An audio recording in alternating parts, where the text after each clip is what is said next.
Welcome to section 63. I'm so excited. Okay. Toss the colors looking back. So, last we left off, it was a couple cycles after closing the case of Maybell and Rickabill Jones due to having insufficient evidence of any third party that was involved in their passing. And so, getting paperwork and so on and so forth, you also got some patrol duty. And so, that's where we started. You guys are doing patrol on the border of the city center and in Talon. When all of a sudden, a normal average citizen approached you guys, asking asking about the progression on a possible cure for the ailments that people had obtained from the Zolocane issue. And Kadani, a very polite Kadani, answered to the best of her ability, whilst others sort of started to chime in. But it was all interrupted by the gnomish protester who started to oppose things that you had said to reassure the crowd, and instead rile them up a little bit, or at least the people who had planned to meet him there from your observations. And once they had sauntered off, you were confronted by a squadron viper who had given you a little teensy incy bit of advice about crowd pleasing as city authorities. After that, guys went back to the city hall. We had some little side quest adventures with some characters, with a peek into Drushan Yolan's marriage and the status on Bertra's new employment. And after that, you guys were called in to the office on account of a Yevu Nilshta who had asked for you specifically, expressing that he worked at a small cafe, Millibop Riverside, as a server, and his coworker having been missing for a couple days and asking you to check in and make sure everything is all right. This girl, said girl, by the name of Britigel Farmer, a half-orc female, you went to her abode in the shallow rural lands, where you were met with an empty house, seemingly. After having cause for going in for a wellness check, you searched the place and ultimately found Britigale along with her supposed roommate and good friend, Amali Dujal, brutally unalived. And so after that, you called in a group and also found a stockish alloy at the scene of the crime. And so going back to the city hall, Lieutenant Bo had expressed to you all, as well as the group who met you, that the only people who would have known a little bit more about the relationship between Britigale Falmer and Amali Dajal would have been Squadron Viper, as they were part of a investigation a couple cycles back. And so, Squadron Viper took you all to a private place to discuss what had happened, telling you all of the details. And so now we find ourselves back in Lieutenant Bo's office after you were all called there. It's gray outside, the city's going, and you see a fresh-faced Bo as he is standing at his desk, and you all sitting across from him. As he says, "Good sunrise, all," and he starts looking around and grabbing some papers. "Seems like the temperature is finally dying down out there, huh? I mean, walking here was a breeze. Well, anyway, we got a missing persons report this morning about what occurred in the Shadowlands. Um, that's the third one in the same general area in the past 6 cycles, and he begins to sit down and shuffle through some files, and all other cases remain to be open. This is congruent and is official grounds for a higher priority investigation at this point. That and District Leader Leary Hazel Creek sent a strongly worded order of investigation on this, so we should act accordingly. And he just like looks down for a second and briefly says, "She scares me." The report filer's name and address are in this folder, and he tosses it towards you guys. Feel free to take a closer look at the details. From what I gathered, the common thread may be that there is a lack of a key motivation or stakes for the persons to leave and never return. They requested that you talk to them in their home as to make sure to be present in case the missing person were to return. You know, formalities and all. But I put my trust in you all to find something that no others have in regards to these missing persons and get closer to finding them, or at least finding out what may have caused them to leave in the first place. And you see his demeanor go from casual to a little bit of a hint of stress as he sinks back in his chair. The city is feeling very vulnerable right now, you know, with everything. You see a Troy Montmore lean over all of your chairs as he goes. "So, baby, Lieutenant, you got it from here." And he turns to you, Sela, and goes, "Right, best to be on our best behavior. Let's take a look at those files. Everyone, take a look at your private messages." Uh-oh. Private. Today is the 19th of Harvest 2, nearly a week before you guys arrived back in the city while investigating Zolacane. You guys are taking the head while Squadron Wyvern is away. Go ahead and take a few minutes to look over your new characters. No way! So, Bo looks at all of you. "Seriously, thank you guys for sort of swooping in here. It's been a little bit stressful around here, but I'll leave you guys to it. Do you guys have any other questions, or should I just leave you to look through the files? Nah, bro, we got this. Cracking knuckles. Maybe less, bro. Sorry. Go ahead. Everyone answer him right now. Oh no. Yeah. Ah, Sorry, It's I'm waiting for you to fine. leave so I could get a little jump on this. Are we ready to go? Hell yeah, There's, bro. Let's go. there's no bloody problem, Bo. We can do this. you don't We're need to- Viper. Did you forget that? We got this. I pick up a piece of paper and it's upside down. I flip it right side up. Troy grabs the paper from you. "We've got it from here." And Lieutenant goes, "Wonderful. That's great." And then you hear the door open and you guys turn to see an elven woman with like raven hair and pale skin. She goes, "Oh, I'm so sorry. I didn't mean to barge in like this." He goes, "No, it's okay. It's okay." They were just leaving. You guys can see yourself out. It's like, and Troy snaps his fingers and ushers you all out. As she walks over to him and goes, "Hi, baby." He goes, "Hi, babe." And they kiss.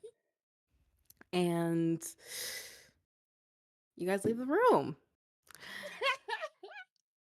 Who Did would that like lady to look have at the files? plum-colored lipstick on? Plum colored lips. Oh, you're not asking me. Okay. Oh, that was asking you. I that was just in general asking because I'm assuming I saw. Did I see their lips when they smooched?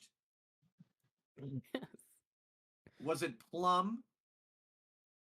It's like a, like a cherry color. Okay, I'll keep note of that. Okay. Got the cherry red lips. Troy looks to all of you. Right. So we have these files, and we need to work on them. After we can see what we find, then we'll head over to the address that's written here, and he points to the files. Now listen up. There is no time for fucking up, and I mean it. Tabby, no, Of listen. course. Look over here. Over here. Right. Over here. He takes keys. Jingle. Over here. Thank you. This is big. This might get us ahead of those shitheads overseas, aren't knowing it. So let's get to work. On it. All right. Can I look at You the got it, file? boss. We are the best. That's a good mentality. Cadence, thank you. Is it alright if I look at the files? He hands them See what over we to you. got? Alrighty. What are we looking at here? So, anyone who wants to take a look, you can make an investigation check. I would get like to plus do that. 6 to it. Let me get. I swear to God, if I roll amazing as Cadence. Permanent character Hyman switch. is a shit detective, I would say. I'm not gonna lie, we're Thanks, definitely like making Cadence. other people. We're gonna make like Wyvern do all this paperwork, right? I'm not touching this. Oh, absolutely. Okay, good. Yeah, like they're gonna do the work, yeah. No, For really, I sure. can't be bothered with them in the first place. We're not giving them our work. So like fourth wall break. What are we rolling again? Investigation. Investigation. Investigation check. Yeah, let's go. That's all it, right. right? I got Yeah. 16. I got 8. I got 8. Yo. Shared brain cell. Yes, sir. He has The no hot point in 4? that skill. Hot And 4. investigation is intelligence, Four. Lovely. which I have no plus on that. Let's go. All right. Fucking 8. Let's go. The Donnie Yeah! curse is real. This is why we're the best squad, guys. I got 16. I'm looking Ooh. at the papers. So, so Tabby, you take a look at some of the evidence, and there's these strange markings written in some of the margins. Can't quite make them out. All the rest of you see them as just words. Meanwhile, meanwhile, with Sock and Rotsley and Cadence, maybe it's a little bit of the nerves. Maybe it's just because there are not that many victims that you aren't seeing anything of significance. Maybe that they were all sort of living in sort of the same area um as the lieutenant had already stated, and also there are illustrations of the missing persons as well, which is quite rare actually. And so sort of taking these 3 individuals in all of different races and ages, but none children. Chicha, though, with the help of Troy, you guys deduce that all of them were some sort of artisan, a connoisseur of like a particular special interest that they admired or things that they collected. Like the first victim being a painter, second one being a cobbler, and the third one being a flautist. That's the common thread that you find. Mm. What do we think? Well, they're all crafty individuals, that's for sure. There's some convention that we are unaware about. I don't know. Yay!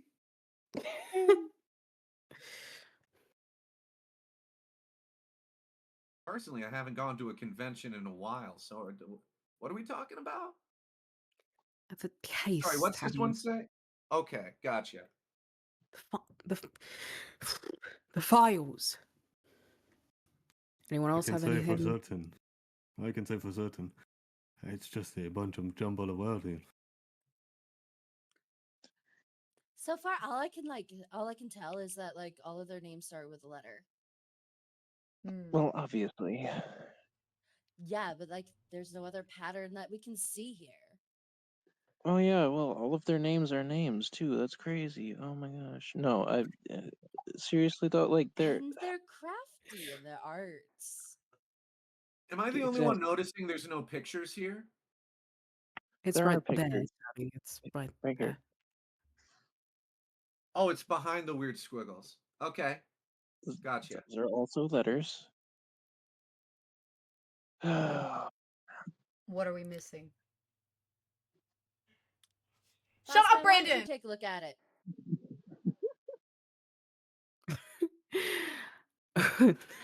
Anyways, We should call in missing. Sergeant Crime. We love that guy. Yeah, well, he's not here right now. I think he's doing some personal time. Good for him. He that is very deserves it. true. What a wife. I know, I mean, right? according to the people that they talked to about all three of these people, is that it was just up and left. There was no core motivation, as the lieutenant had said. And so, what are the chances that three separate people who have similar interests or hobbies are all going and not coming back?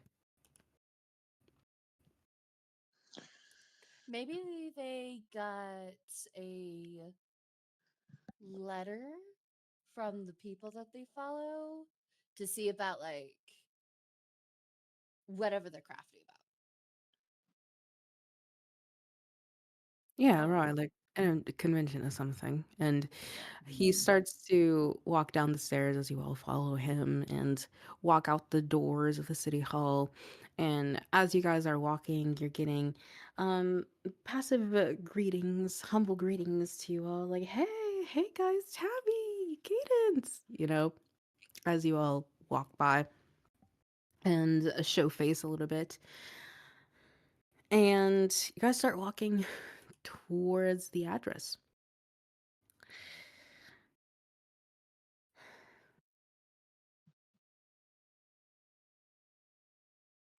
Maybe they all just got the same job. Doing. Well, I think they did different things.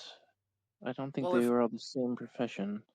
if one person needed a flute, some shoes, and a painting, that would make them a rich bastard and probably a bad person. But These are that's like only three- if it's a person. Yeah, but these are three separate people. With Right. three I was people are gonna say, missing. if they What all I'm had that saying is, if connection- they're missing and there's no connection, what if they're in the same place That now? would be too easy. We'd have gotten that in the first place, no? That's right. I mean, she does bring up a little bit of a point. Where if they all did go to the same place for the same, not necessarily job, but I don't know. Maybe Event. yeah, I don't know. Well, what do I know? Maybe they had a once a little bit of a get together. Yeah, an Maybe accident they happened, brought in a so- craft. Yeah, maybe they brought a craftsman in. to just show them up. Aye, I don't- maybe they were all friends. What do I know? What's the most artsy place you know? There's lots of artsy places around. Tabby, it's the city. Well, Just look around you, especially in Valheim. And as you guys are passing, like vendors and stalls, just like fruits, vegetables. There's art all over the walls and buildings and stuff like that, and cafes, and the district itself being of art with the structures and everything. not to shit on the public or anything, but I'm talking about high art. Usually things on the street aren't going to be as hard Expensive. to come across. Yeah. Oh, speaking of word on the street, Chicha, has Tweety found anything more about the Drogos? I don't know. I don't know. Uh, out of character. Would they have what? So, the Drogos, being the owners of Wheat Street, Jayush and Yulan Drogo. Right. What Anything would they? hidden in? Not sure yet. Definitely still have Tweety keep an eye on them. I really thought we had that squadron when it came to the Sins. What was the point of talking to Jekyll? I don't know. I think they might be up to something, but it's hard to tell.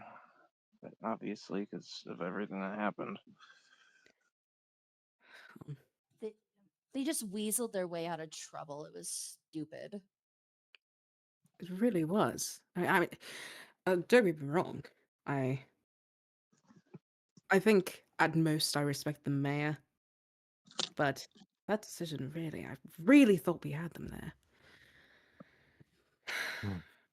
Just goes to show the privilege they have around here. What did it cost us Yeah. again to speak with Jekyll in the first place? Well, no. I mean, he approached me, and we had common interest. Talked about this. Oh, right. To You frame bet him? them. No, nothing of the sort. Okay. Just made a little Gotcha. please can't deal is all. He wanted something from the redheaded elf girl, and we wanted something from the entire group. So, What was it he wanted from her again? Just curious. No reason specifically, just curious. Very curious. And why did you perfect, not that's like Wyvern? Um, Why are we evil? why? Let's start Why these do we secrets suck? again. Why are you It was asking so many really- questions? oh no, we talked about this. Why are you? He's something about what's her name? Miriam, Mavren, right? Apparently he did favor for her a little while back, and so he wanted to get backsies a little bit, and so he thought, well, if you confronted them, and it so happened, Chicha with Tweety, we caught them. And so, therefore, having the demise of the entire group would sort of get what he wanted. If she were no longer employed and were no longer surrounded by the authorities, the Sins would have a better in at getting back at her. But then they had to go and talk their way out of it. That's right. Can't trust a thief, though. We should know. See, laughs at all of you. Rich boy laugh. Do we? What? As Soft are we thieves? Are we the bad guy?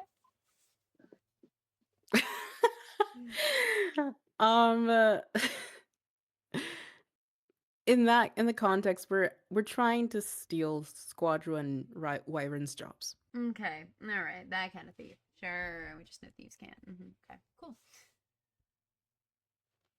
And yeah, so like, All right. yeah, conversing with a gang member. It's not the most legal. But you guys got off scot-free, so they're a little bit pissed about that too. Yeah. In professional terms, it's just a hostile takeover, and that's gotta happen sometimes. Right. Like, what are you gonna do about it? At I least mean, our come on. involvement wasn't noted. Yeah. I mean, they're weak, so we should replace them. Oh, Yeah. that's fucking sure. I remember when we were fighting them. I mean, they cheated all over the place when we had a little combat scene. I know. And then they had to go and turn off all the magic stuff. That really got to me. I mean, some I of would've them been even stayed in combat while they were down. We were keeping the boots on their necks. I mean, if it was just 10 minutes more, we would have had them. And this whole thing would have happened in And the first place. oh no, we would have had that done in like less than 5 for sure. Yes. Thank you for correcting me. You're absolutely right. If you guys want to yell at me, I could have gotten their throats out pretty quickly. I got some big nails. I We'll save that for the grand did finale. see that. Tabby. I was looking so forward to burning them. Next time. I've never had a grilled lizard folk before. Maybe soon. Perhaps we should What focus the on fuck? the advantage we have now with them away. This could give us a leg up. So fucked. Oh, And as you guys are walking and talking, you're passing by lots of the street vendors, as you know, this is a normal occurrence in the city. And so, but it is Tabby that you are stopped. The second is like, excuse me, are you guys official enforcers? Oh, why, And yes, we are. And as you look around, you see a gnomish man with bald head and a long beard with overalls. That none of you have seen before, just an average citizen. As you see that in front of him, he has a smorgasbord of different um little tiny like pottery makes of like statues of like little animals like dolphins and fish and like monkeys, like definitely things of that nature, but also like sigils as well, some for like Serafina and other historical figures of the city. He goes, oh, that's wonderful, that's wonderful. I just wanted to ask because, well, I just want to say thank you really quick. Thank you so much for your service. That I is really so appreciate really, it. really cool, actually. We're looking for some people that might be dead. So, um, gonna go do that. Love you. Let's But go. Troy like nudges you in the side. Oh, Tabby, let's have some manners. Thank you so much. We appreciate it. And what's your name? He goes, oh, my name is Terry Polymore.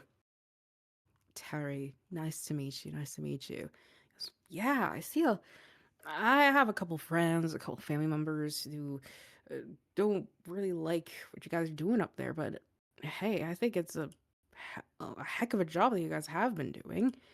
It must not be easy. I mean, you guys put your lives on the line for us all the time. And it's crazy to think that anyone would or wouldn't see that. Uh, would you like any of these on the house? And he I'd points towards. certainly love that, and it's a good appreciation that you notice our work. I mean, we work very, very hard about it. Well, what I'm about just gonna that take one? one at random. I'm gonna grab one of those little thingamabobs. I mean, Him we do will. put our lives on the line for you guys, so. Very pretty, very wonderful. I'll treasure it until I die. Oh, it's totally my honor. I just I can't express how much I'm grateful for you guys, the city. It's incredible. I mean, the transparency is really appreciated, especially with the Empire. I mean, I'm just sick of lies, you know? No more lies, am I right? Exactly. Aye, that's the spirit. A good saying. Indeed. Well, you keep being you and contributing to the city. We appreciate you as well. Thank you. Thank you guys so much. Have a good day. You And too. as you guys walk away. I dropped the thing I picked up. Oh, fuck. Abby wouldn't do that. But Quite literally. anyways, Okay. I didn't know. I she's didn't know not she's how. not Regina George. She's not Regina George. That's the only cheerleader I know. No, she's not Regina George. Regina I will wasn't even a accommodate. cheerleader. Oh fuck. No, that was Gretchen, I think. Anyways. So yeah. You see what just happened? You all this could happen all the time. We could be the heroes of this entire city. And how do you propose we do that? Oh, if we keep Well, going by like knocking we're the going right competition. now. Yes, knocking the competition and doing what we're doing right now. Doesn't it feel good? Hell yeah. Pretty It's good. rather nice, yeah. Hmm.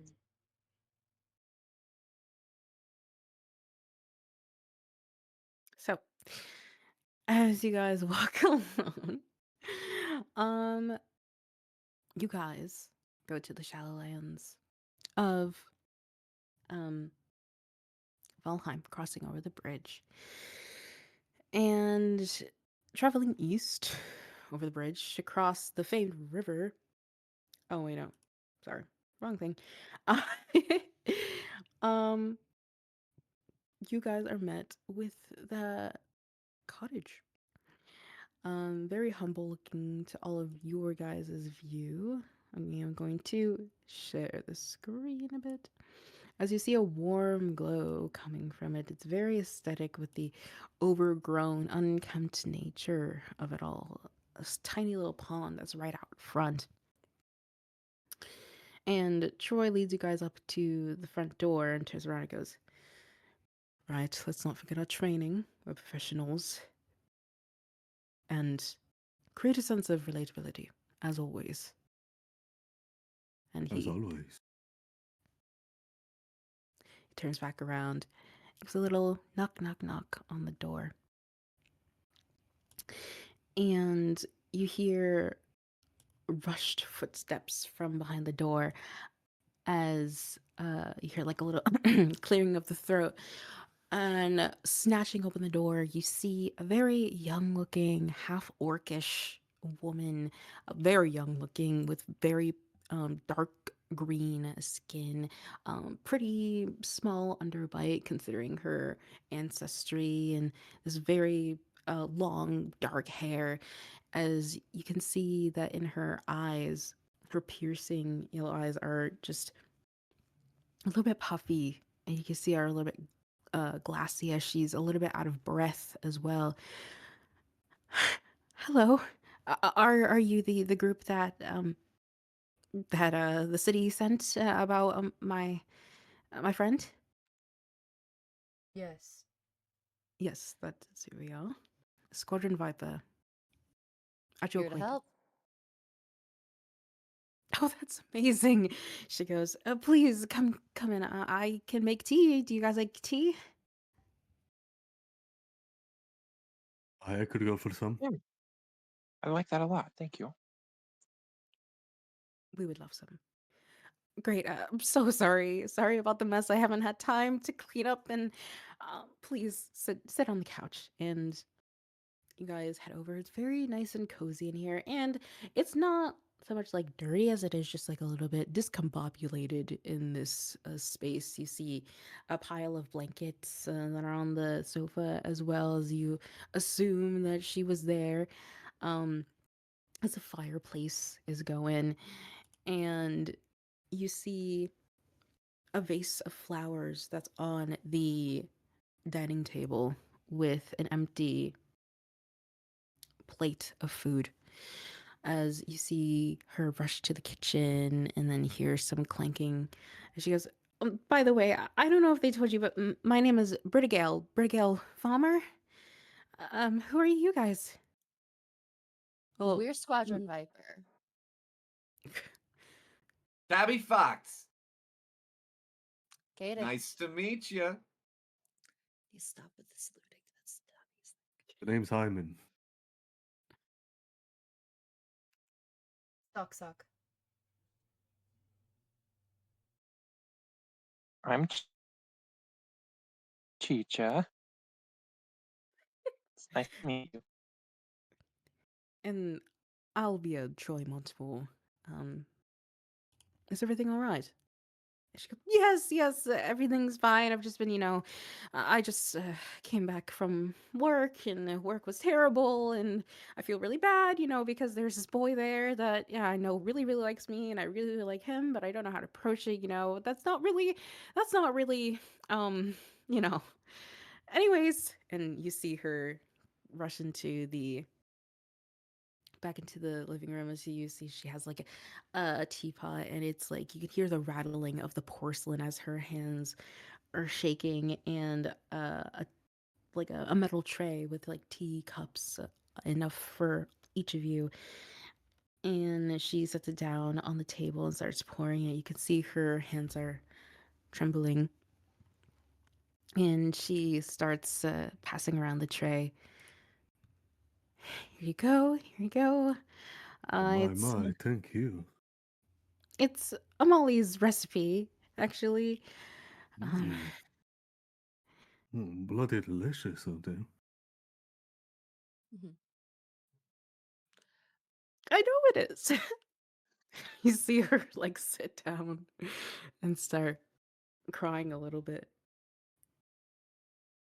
Well, everything's all right. No. What's going on? And Troy goes, yes, I understand that your friend has gone missing. Why don't you go ahead and tell us about that? I have a feeling that's what this all is about.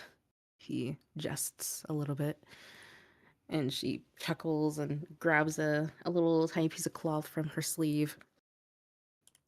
She goes, let me just start out by saying that what happened is an extremely rare occurrence for us, okay? Amali is my sister. I mean, she's not actually my sister, but we might as well fucking be. Sorry, excuse my language. We've been friends since we were little, and I love her with all my heart. And you see her break down again for a second, and she goes, oh, stars. Yeah, let me get my thoughts straight. Okay. So, 2 nights ago, I was working the late night shift at Millie Bob Riverside. I don't know if you guys are familiar. It's just this Riverside cafe that's a few miles from here. And usually when I have to work that late, Molly would volunteer to make us dinner. Just, one of our usual acts of service towards each other. I should also say that her cooking would come with a small price every time, as she is the most organized of people. I'm surprised we keep this place as semi-decent as it is. But she would use random plates and cooking utensils to cook, and I'm the one who's usually akin to a cleaner environment, but I didn't mind it, though. Stars. That's just how we balanced each other out. I always expect her to do the unexpected, is what I'm saying. It's usually funny, but this time around it was different because when I got home, I smelled something burning. And so I ran to the kitchen and saw that the pot on the stove was burning. It was some sort of chicken stew. And as I was trying to clean up, she wasn't around and I was scared and I quickly turned it off. But when I took a closer look at it, and you see her avert her gaze from you all looking down at her hands, and you can sense a little bit of embarrassment as she proceeds to say, "The pot that she used was from my late guardian, the person who raised me. He cooked every meal in that pot, and it was the only thing that I had left of him." I was furious. I found Amali in her room, and she said that she had fallen asleep while cooking and used the pot because it was the first thing that she saw. And I yelled. I yelled at her. Said that this was the. She was so inconsiderate and careless, and that it was the worst thing she could have ever done to me. She tried to apologize, but I was blind. I told her to leave, and she did. I'm worried sick, and I just feel horrible and like the worst friend in the world, and it was just a stupid pot. And she's buries her face in her hands and starts full on crying. Yes. During this time, Cadence is going to. Where is Britigel right now in the group? Is she sitting down? She's sitting across from you at the dining table. Okay. Across from us. Okay. Right. Never mind. You continue. And you just see her sobbing into her hands. And then she finally looks up, sniffs. She went out. It was at night. And I waited. She didn't come back. And I thought maybe she just went to one of our other friends' house and stood the night. But in the morning she wasn't here. The afternoon she wasn't here. The next night she wasn't here. She's gone.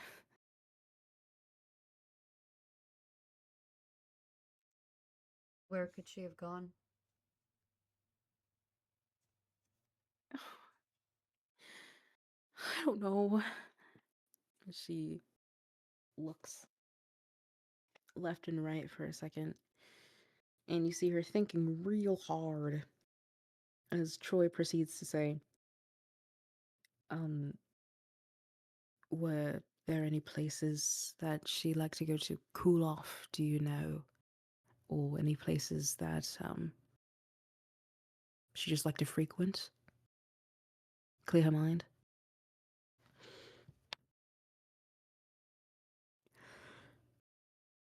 And you see her start to bite her nail for a second, seemingly in deep thought. Well, all of the things you see around here, it's 90% her. She loves collecting things as she starts to get up and walk around the corner to an activity den. As she holds up a little tiny knitted, like a bandana. She made this for me. Sometimes together, when we were bored and we didn't have work, we would go to like antique shops together. Usually in the city center or Valheim, but and she pauses for a second, and you see her eyes go alight and go, there was this one place that we didn't get to try out, but she's been wanting to for the longest time. It was And she's like snapping her fingers, trying to remember it. It was not that far away from here, just a couple miles down south. It was called Fig's Oddities. Now, I have a question for you. Um, well, actually, twofold. Did they leave here with anything?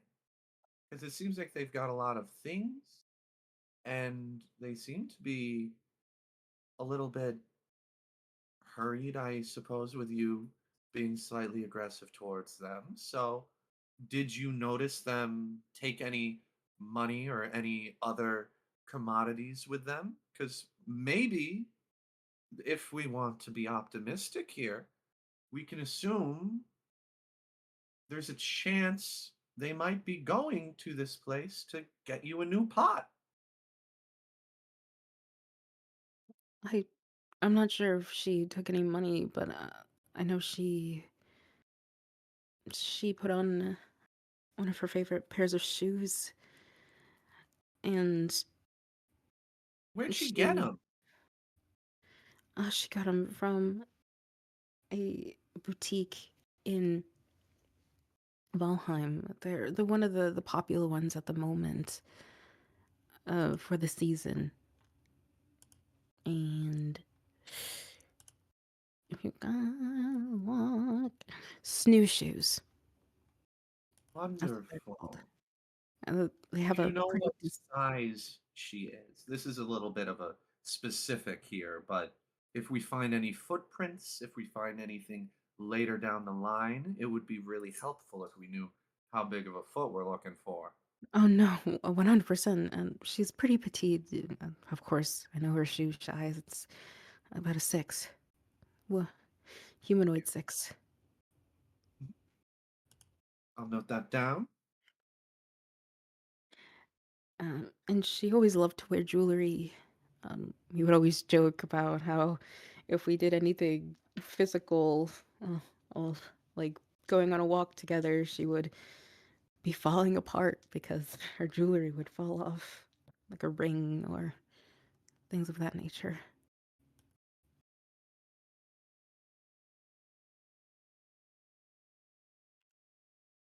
Do you remember what she was wearing the night she left? Her jewelry? She loves gold jewelry. Gold jewelries with rubies on the inside, usually, like embedded in the design. And she was wearing a green dress. That's her favorite color. And as you guys look around, you have noticed, yes, the Harley Quinn design to this of there being violet and green pretty much everywhere that you see in this place.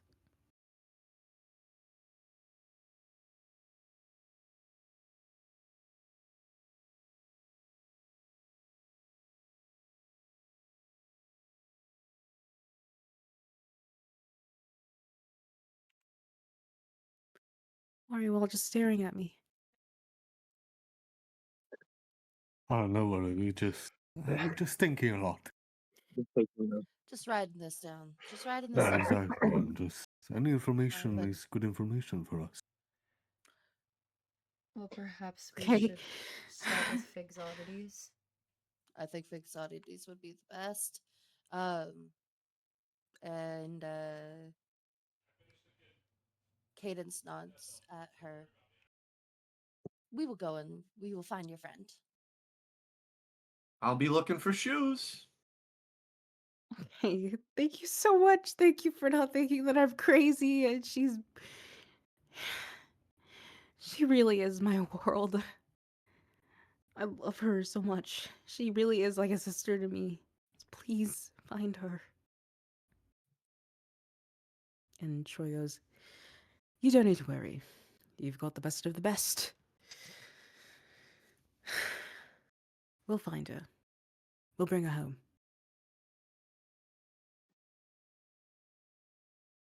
Thank you. Uh, would you like anything at all? No, we're quite all right. We'll just do our job now. We don't want to delay anything more.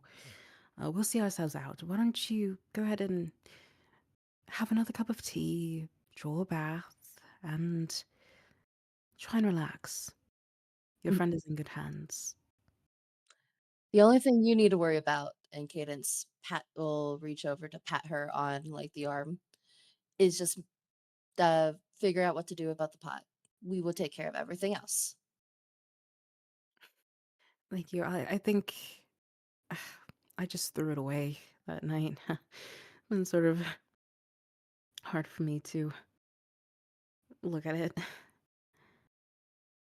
It's turned from a lovely memory of my guardian to the very thing that ruined my friendship. She walks over to the teacups, your finished teacups, and starts stacking them. Maybe give it a funeral. As soon as Bridigal walks away, Cadence is gonna like subtly wipe her hands on like the nearest Squadron Viper person. Ew. Are you learning to stop doing that? My pants, they're not, expensive. Aiden's what we talked about. Hands to ourselves. If you do end up finding any other information or remembering anything that might help, please let us know and we'll get right to it.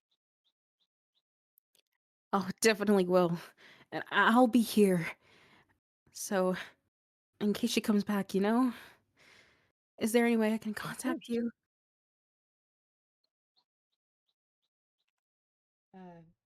Likely through the city hall is best. Wonderful, wonderful. And in case you want something a little bit more direct, my name is Troy Montmore. And he grabs a notepad from his side pocket and starts jotting down. This is my information. All right? We got this. All right, Squadron Viper, head out.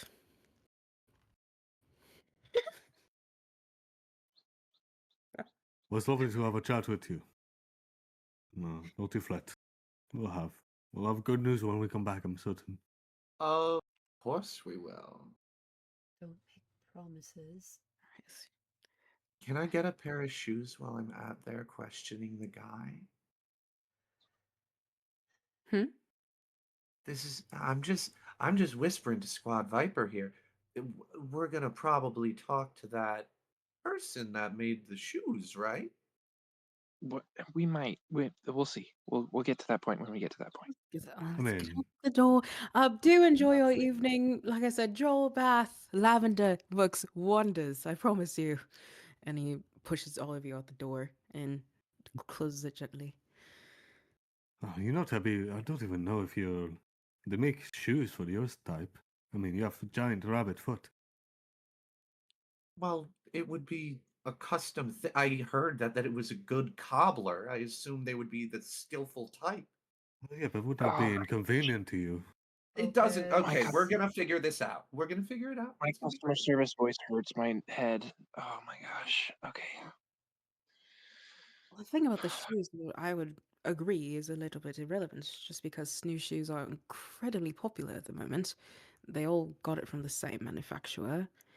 At least the good thing about it is that the sole of this shoe, the snowshoe, is very distinct, as it has 3 snowflakes at the bottom, and at the sole. Right, but if they're common, we could find that everywhere, right? If they're real popular right now. Well, they're Precisely. luxury. Oh, duh. Sorry, No, boss man. you're correct. If they're luxury, which I would assume so they are, everything trendy is, and if we did a luck of the draw that way, and he just points straight out in a straight line from the door. But this is the address that she gave us, and so let's navigate, shall we? And any of you are allowed to make a survival check if you'd like for the direction of Fig's oddities. Ooh. Where's my dice? Because I just think roll 20 hates me. All right, so survival. There's a Are the wisdom. snowflakes on the bottom of the shoe individually different? Like, are they snowflakes, or are they just like snow prints? Like cookie cutter snowflakes. Like Oh, okay. Mm. I got a Because 22. I was like, if it's a snowflake, give me that shoe. Oh, wait, no, I didn't. Hang on. I got a 9. 29. I Look rolled at a the- dirty 20. No, My wait, got dice like 5. me better than Donnie. Oh no, wait, Oh, that's no, yeah. 15. Hold hang on, wait, hold on. wait. 19. Plus 1. I God got a damn it. 16. 26. 16. Damn. yeah. Get Yankee. Okay. The girth. Okay. So I got Cadence got a dirty 20. Tabby Foe got a 16. Sock got a 26. What did you get, Rothsley? Sorry. I got a 9. Then Chicha. 7. Okay. So Rotsley and Chicha, you guys don't really travel in these parts. You guys really like to keep in the inner cities mostly. You discern a little bit that it's just towards the south, like Vertigale had said. With Tabby, you're a little bit more akin to these sorts of areas, these sort of like plains, foresty areas. And so you're able to read the address this time. And you're also able to catch a trail a little bit. You can Ooh. see that within the ground and the dirt and between the cobbles, you can see a little tiny cookie cutter print of like a tiny stem of some sort as you guys walk along the path. But meanwhile, we have Cadence and Sock. You guys explore the city a little bit more. You know exactly, or at least around about where the region is. And you also deduce that it is very close, almost equidistant, actually, oddly enough, to the addresses of the other missing persons.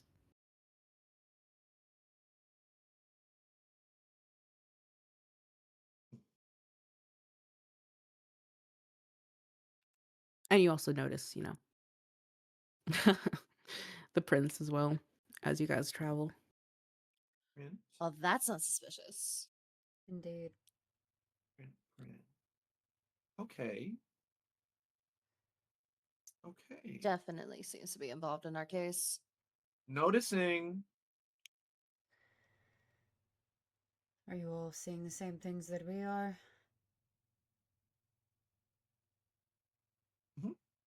The snowflakes on the ground? Yeah. What are you seeing?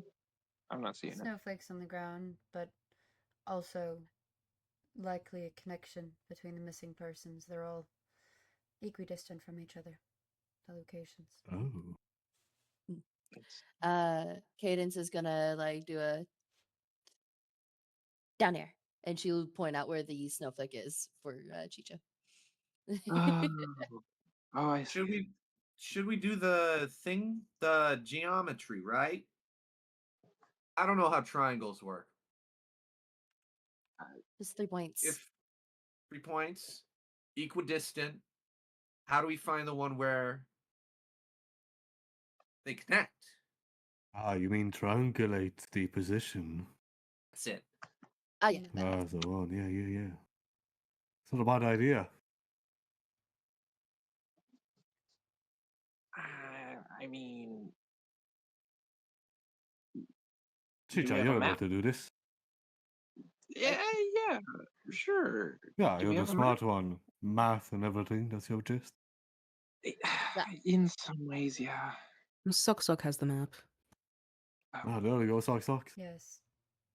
I'm gonna pull out the map. Yes. Yes. Yes. Well-oiled machine we are. This feels like the most anti-Meg squad, like- character. I'm trying so hard to be quiet. just the fucking deathpan. Yes. Yes.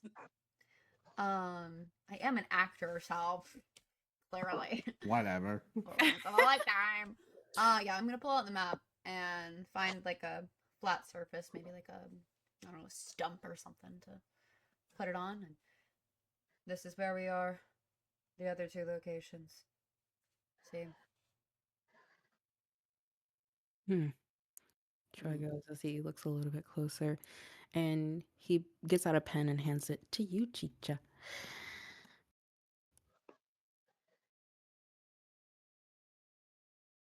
So what's that in the middle? Well, let's see. So that would be the city hall. City Hall's in the middle? Wait. Yeah, we're looking at the map of the city, like the one that I no. gave you guys. Yeah, that was in character. But it's in the middle Oh. of the 3 points, or Oh no. I thought. Sorry, miscommunication. No, you're good. Yeah, I guess it is pretty much dead center. Why? Oh, okay. So let me reiterate. Huh. So when you draw this thing, okay, it's not in a triangle. In fact, and it's a weird curve, like almost like a half circle.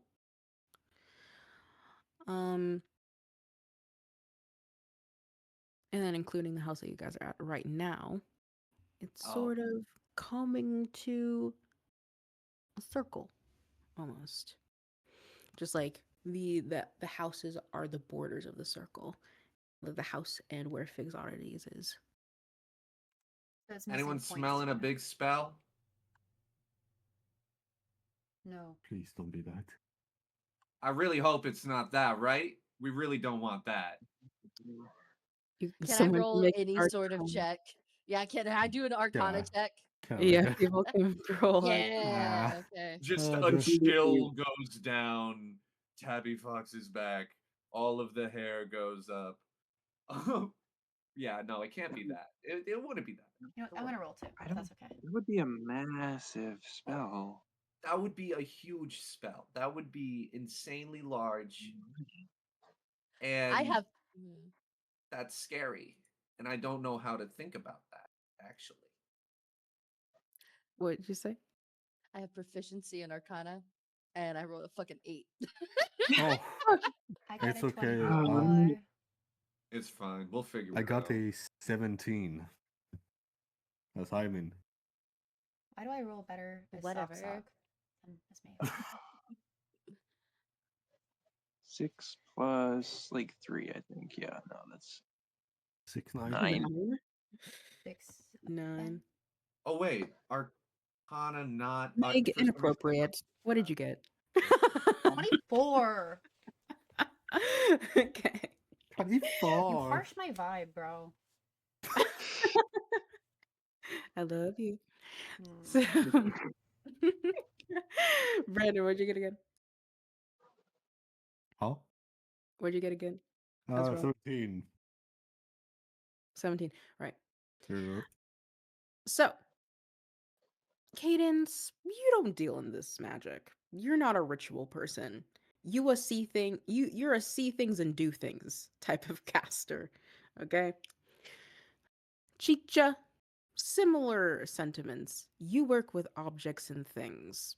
You don't know shit about geography. Okay? And so, with Rotsley, though, you're a water genasi. You're a cleric. You know a thing or two about ritual casting. Same thing with you, Sok being a druid. Rotsley, what you notice is that, yes, of course, so sort of trying to frame things in this way of like this big, huge circle would not only be incredibly big, but it would most likely involve more than one person. It doesn't quite make sense given that should these people be involved in some way as maybe some sort of sacrifice, but what would be significant in them? According to the files, there doesn't seem to be a correlation at all. And you can't sort of, you're filing through your memory of ritual casted spells, and you're not coming up with anything in particular that would make sense for the circumstance. With Sock Sock, you apply it as well to your own knowledge, as of course being a part of a druid circle, having this big of a ritual casting spell requires more than one person. Um, so much so that you're just really noticing that it's convenient, if anything, for Convenient. these locations to be so close. Oh, Mm. I noticed some kind of spell. I mean, it would take a whole cult, from what I understand, to even organize such a thing, and I doubt they have the. I doubt there's any scheme of any size like that could be happening in the city. yes. Hmm. So Yeah, don't it's worry not- about it. Well, I'd say at least not in a magical property way. the locations are absolutely likely merely not. convenient. Like said, maybe it's convenient. Maybe they're just close to each other. It's easy to hit them one after the other. Indeed. Like a chain. I mean, if it's Yeah. getting if it's getting popularity, I mean, if you take it in the context of these locations being close to each other, these are most likely neighbors. Am I right? We didn't really specify how they heard about this figs oddity. It could have just be a word of mouth marketing. That might be the case. Well, where Do were they they have getting any equal distance between one another? We could maybe trace the next person missing, before or after. Yeah, like predict it. Exactly. Like if we Uh-huh. continue the circle and stuff. Yes. I guess the only redeeming thing about it is that it's not a complete circle, so I guess we're getting it Split up ahead and of look for clues. One goes one way, other goes other. Meet up in the middle. No. How many people have gone missing? only 3 as well. I mean, not including this one. Amali would be the 4th, but these other households were already investigated and questioned. There is no But I commonality missed between something. them. Possibly. But if they all lead back, if all roads lead to this one, could be a good chance. And Tabby found footprints, no? Yep. Well, I wasn't the only one finding footprints. I found like a little speck. Well, I'll be worth taking a look at them. Take your credit. Okay, fine. I'll take it. I did it all. Let's go. Just remember, Tabby, you're always better than a goblin who knows the city. Just remember that. Yeah, fuck Hey. goblin. You know the Let's land. go. You know the land. You know about trees. You know about grass and soil. You know brick and stone. Oh, not me. Okay, sorry. And so as Tabby, you're following these footsteps and you're able to pick up little tiny cases here and there until finally, in the brush towards the tree, the sun glints off of something metal in the ground. Tabby, that's what you see as you're heading towards the location.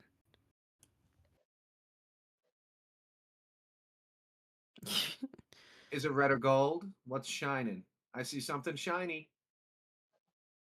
It is gold. Ooh. We found a trinket. Look, don't touch. Hold on. And then I'm going to waddle over to it and look straight down at it. What am I seeing? You are seeing sort of a little bit buried underneath the soil, just a little bit, the tiniest bit. You see like a golden, like detailed little like rounded thing with like a hook attached to it and just a little bit tiny bit of red peeking out from underneath as well. Right. Like a ruby. That is definitely a clue. All right, guys. So we've got some of her jewelry. Not necessarily good. It's a little under the topsoil. So there was some kind of movement that happened after it landed. Um, don't know the context of that, but should we pick it up? I mean, Like we all see it here. We should mark this spot. We should, yeah, actually. they they start. mark it. Yeah. But Don't worry about that. And Choi gets some gloves out of his side pocket. I Good apologize. find. Yes, is good it find. evidence Tabby. or just for, you know, just finders keepers? Is it evidence? I don't know. Evidence. This is Uh, certainly evidence. And you see him kneel down and wipe away some of the dirt that's surrounding it, making sure this isn't a whole person, he says as he is brushing away.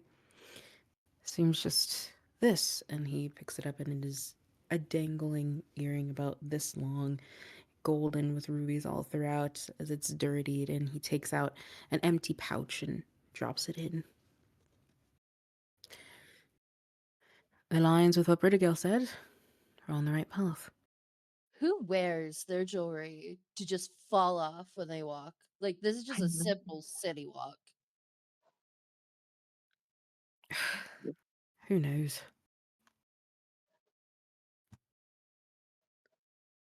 But Ooh, me and I glisten, it's a good thing because it leads us to our girl. That's true. Yeah. Normally, I have to take my earrings out before we fight and do things, but I guess maybe they just like lost their ears. Yeah, what's wrong with earrings? Troy says as he winks towards you, Cadence, as he's wearing a gold earring himself. Well, And does I don't yours think it fall out when you walk like 3 feet? No, because I like to be practical. But given the house that we just saw, it doesn't seem like Amali's very practical. Perhaps there was some force used against her that would dislodge the earring. Well, maybe she was running away in a hurry. Precisely. Well, she was. She did get yelled at. I mean, maybe she was crying Walking around. away angrily. Or We got Mhm. one. There's probably another one. Oh, there might be the story. Might be the case. Yeah, so let's keep on going in that same direction. Keep an eye Good out. idea. Lead the way, Tabby. So anyway, screw maybe kill Sergeant Crime, the man, Lieutenant Poe. I'm that's curious. Sorry, sorry, you said Crime, the mayor, and Bo. Yes. can't give that option. That's like Screw the mayor, marry all Bo, kill the- crime. I mean, I'd go with screwing Bo. I mean, there's always some sort of tension between him and Mavelyn. Okay, there's going to be something at some point. I well, don't yeah, know. but he's a Well, girl. Crime, I'm certain. Oh, and I'm sure he's good to marry. No, I. And, See, we could do for another man. based Looks off of what you fine. said, I think screwing Bo would make the definite one that would fuck over the elf one most. Oh, that's the best thing, right? Yeah. Marry the mayor for nepotism, probably kill Bo, and then just like fuck crime. You Fuck guys crime. know what crime can do, right? Am I the only one that knows that, or luck do you getting all of you between his know that you wife. can just sense your vibe? And also, yes, he will just murder you for even looking at his wife wrong. Well, that's why you're marrying That's him, why you we know? screw him because he knows what we like. But No, you wanna marry him. No, You want to shoot him, sorry. I want to marry him. I think it's safer that way. I mean, we could change for another mayor. I mean, the election are soon, I believe, right? So kill the mayor, screw Bo just for the a little bit of a jab in there against Wyvern, and marry the client. Yeah, sure. Kill the mayor, I say out loud. Hey, so guys. I'm gonna go and get my medicine. I'll be right back. Well, hey, so guys. That was a joke. With you, Oh just yeah. No, I Carry understand. on. Carry on. Carry on. so Carry on. Maybe we should be quiet. Let's play the quiet game. Carry on. And we will take a 10-minute break. So I'll fucking totally up, No. do you the quiet guys. game. I'm the best at the quiet game. I can do the quiet game all day. God We damn. did already start. Shit. I'm +0 to my intelligence. I know what I'm doing. I like how it's not even Maven catching the most amount of stray. It's Megan. Yeah, it really. This is all anti-Megan propaganda today, and I love it. I love how you just like mid conversation were like, why are we doing this? Why specifically? Like, what does Maven specifically have to do with this? Like, He mentioned Mavrin. yeah, but your character and I know. character, like, No, okay. Why I are we was doing this only going to ask like Are what we evil? what was the motivation for what did he want from her again, and then I started rambling because everyone started laughing at me, and then I started laughing at me, and then it got worse. And That's perfect. I'm gonna Loving. pee. go piss. Loving Thank being you, evil, Donnie. thank Now you that for she's telling gone, us, yeah. 6'7", 6'7". Man, you can just What? your 6'7". brain rot just looking at the camera 6'7". like 6'7". I'm so glad I have all of your guys' cameras turned off. I do not want to see that.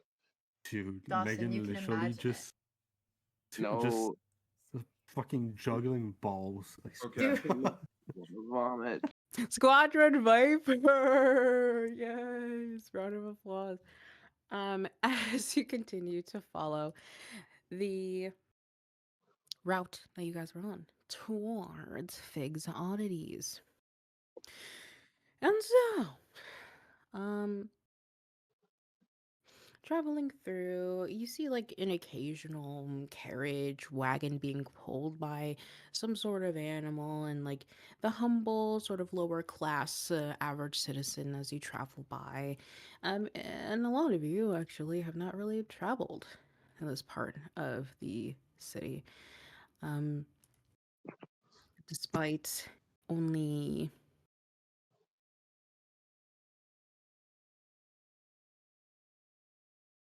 one, two, sorry, doing math.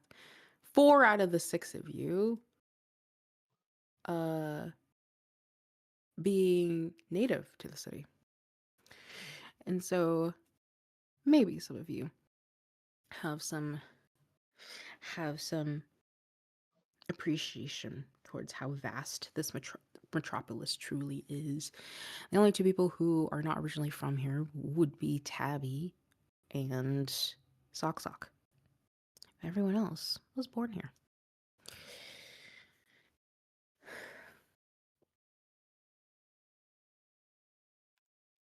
So just to confirm, are we going to still following the trail, or are we heading towards the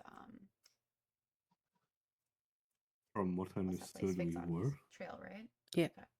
Yeah. Mhm. Grow. Which is heading towards Fig's Oddities. Simple. Ah, I see. Okay. Cool.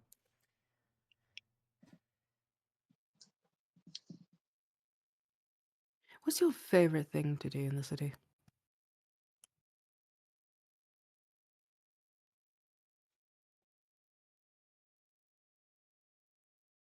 There's that one nice place where you can smoke a lot. I don't remember the name of, but I go there often. It's like a shisha place or something. Where is the place where people can like there's smoking room or whatever the case. We found Maverin's parent at that place at one point. Oh, the hallucination chamber. Yeah, So that's a club, actually. Yeah. Oh yes, Thomas Tavern. I've never been Yes. there before. There we go. Good company over there. I like the Dove Very much is. Fountain.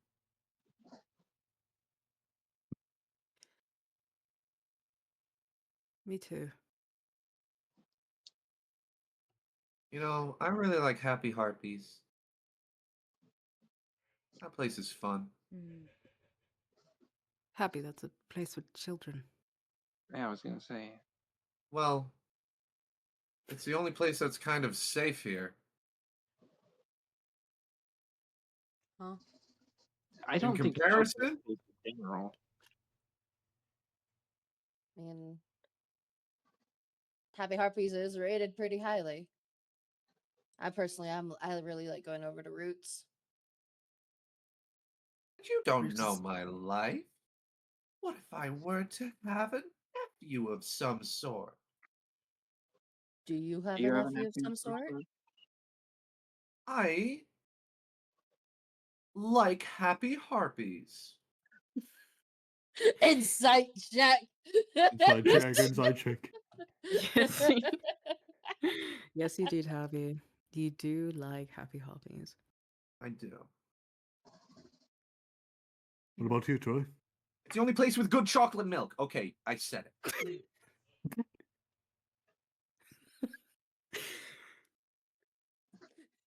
Me? That's Oh. so Cadence valid. rolled a 1 on the insight check. She just completely understands.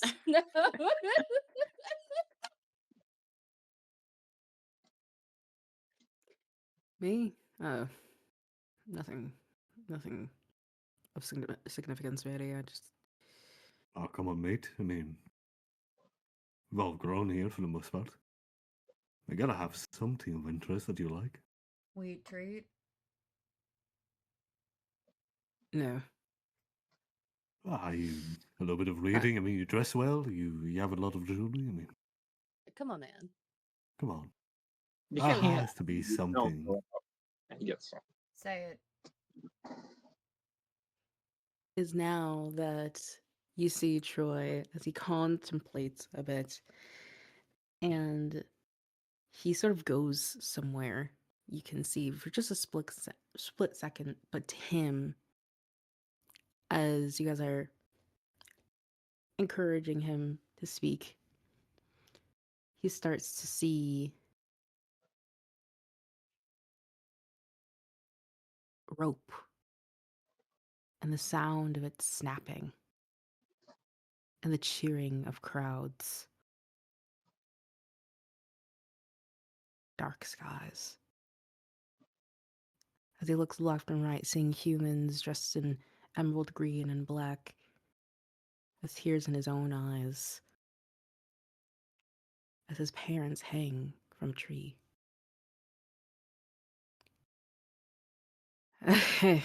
You know, I guess Happy Hobby is pretty cool.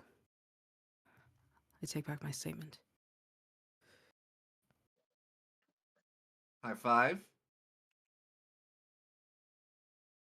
High five. Yeah.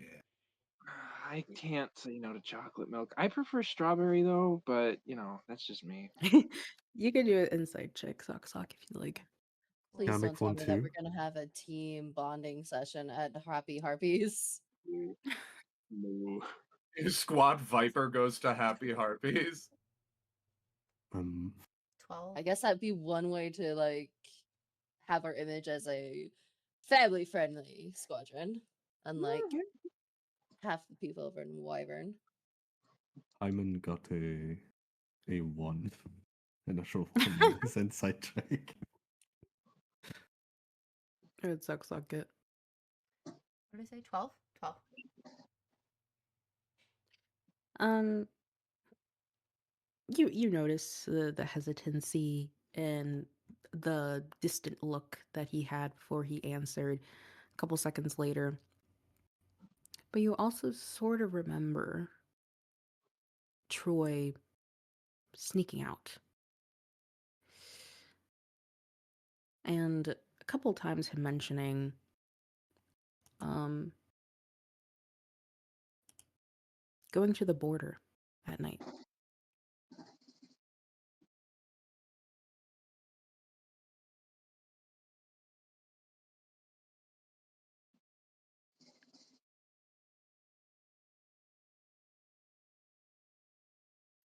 And so, eventually, though, from afar, the structure you're approaching looks like any other dwelling you would expect from these parts of the region. Made of dark wood with a sturdy foundation and well kept lawn. Typical windows that give a tiny glimpse into the interior when the sun hits it just right. Something that some of you notice in this moment is that even though the wind blows and the leaves rustle with it, it is very quiet out here. The occasional sound of bird chirps do not take away from the sense of isolation as your eyes are met with the two-story establishment. Off to the right, you can see a medium-sized sign that reads the name of the shop, Fig's Oddities, owned by a Horace Fig. That looks like it was handwritten and not engraved or painted professionally like a lot of others tend to be. But what really catches the eye is a dog that is tied to a nearby tree about 15 feet away. It sits tall, scanning its surroundings as his ears perk left and right.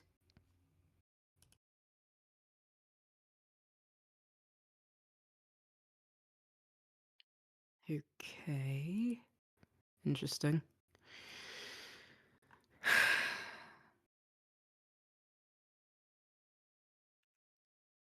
What did you say Are it we was trying to again? be stealthy? It was a. Hmm? What was it? The ears were perking left and right. A dog? Did he say? We got a Yeah. dog. Dog. Are we trying, Great security they got here, huh? Does he look are we trying to be friendly? stealthy about this, or are we trying to just ask questions? I mean, it's the middle of the day. I mean, hard To to the be a little dog? bit sneaky.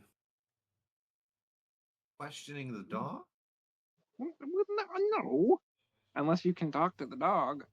I No, can't. I'd rather not. I don't think that's necessary. I've seen I mean, Sock At do it at the night. Yeah, I was like at the moment of at least you can talk to the dog, Kaden just goes over to our druid. Um, I've seen Sock do it at some point. I don't think you have. It's not on my character sheet. Mia, is that something I do? Do you want to speak with the dog? I don't know. Or Can I? I was Am I not capable? meaning to make that a yes and. We I'm a big made it no into a show. yes and by the fact we got this. well, you can't talk with the dog, but you can do a nature check to see if it's Yeah, I'll go back to my has any ritual. traits. Is he? Yeah. What's his like? I don't know his demeanor. Like, is he looking friendly? Does he seem? Oh. How tweaked out is this little Mine pug? and Brandon's character just accidentally doing a microaggression, 10. assuming that the druid Yeah. can speak with animals. I can't. Perfect. And I got a 10. 10. Well, you see this dog from afar, a collar around its neck, and you see that its demeanor is just alert. It does catch sight of you all, but it just, notices that you're there, and you do identify it as a black Doberman. And it's at this point that you hear a belly laugh from inside of the establishment, a very jolly sounding laugh.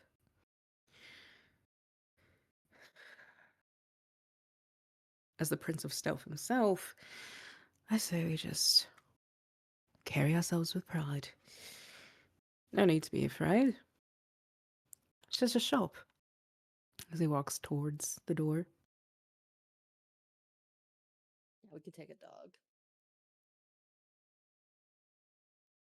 And as you guys follow him, he straightens up his coat, brushes it off, any dust that's on it. just act natural, he says as he winks at all of you and pushes up on the door, and a little ring-a-ding-ding is sounded as you do.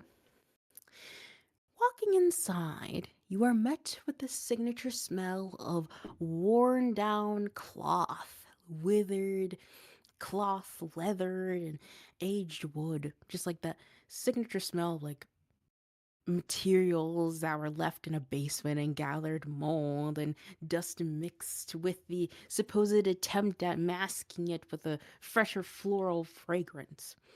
Looking around and up and down, you all see a smorgasbord of eclectic objects that vary in purpose, origins, and time period.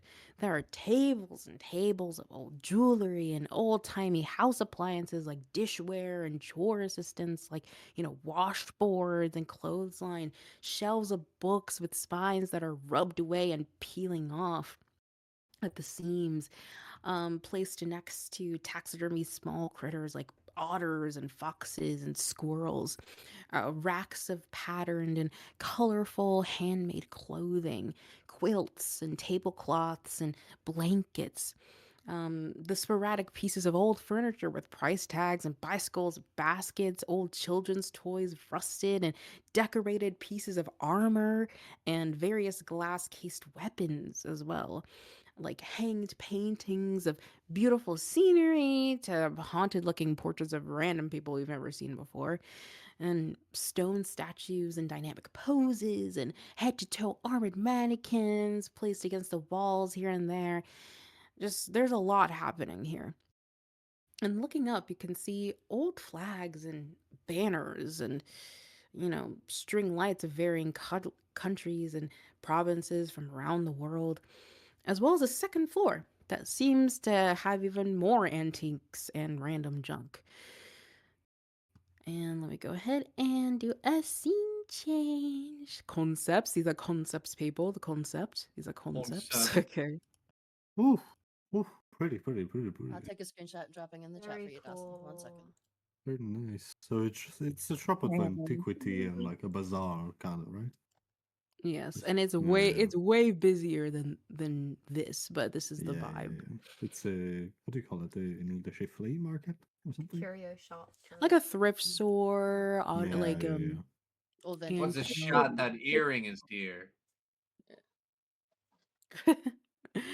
I hope it isn't. Looking around like needle in a haystack. I fucking hope it isn't. off to the right, you can hear and see the source of the belly laugh, the jolly laughing, as you look over to see to a purchase counter. You see a heavier set human man with slicked back short hair with a very bushy beard and a mustache to match.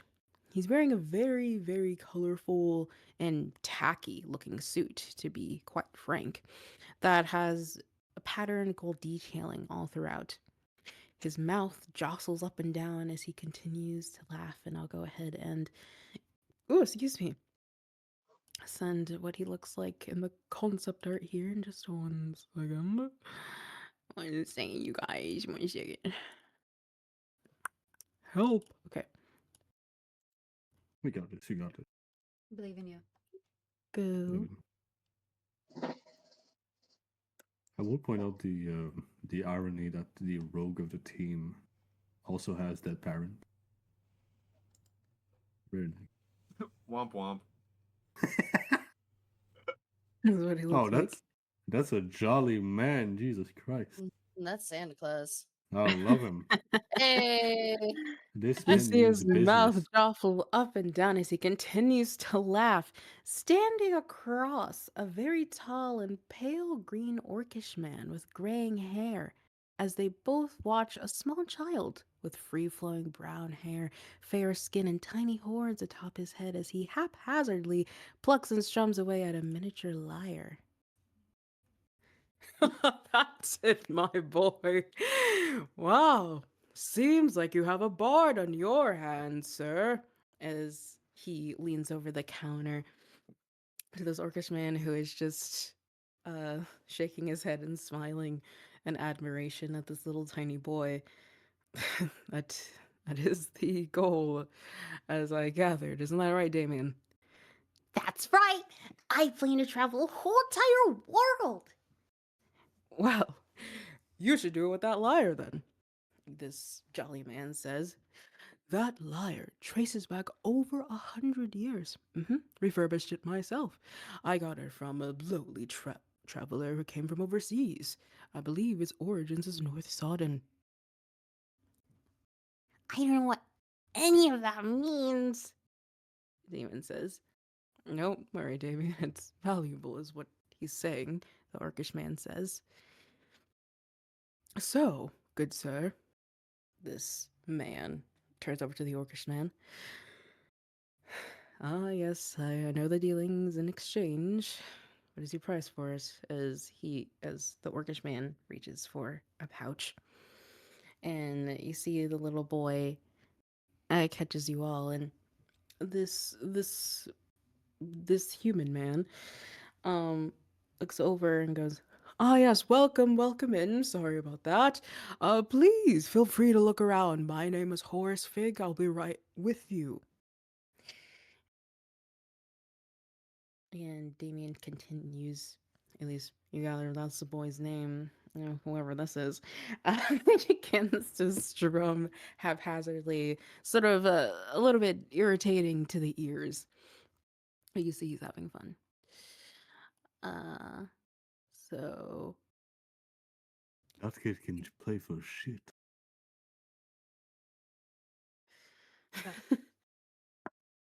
well, you heard the man. Take a look around. Be extra thorough. Split up. And Troy starts to walk over to some of the tables and taking a gander. But as you guys are looking around, you can make an investigation check if you'd like. Oh yeah, oh yeah. And as you do, you can hear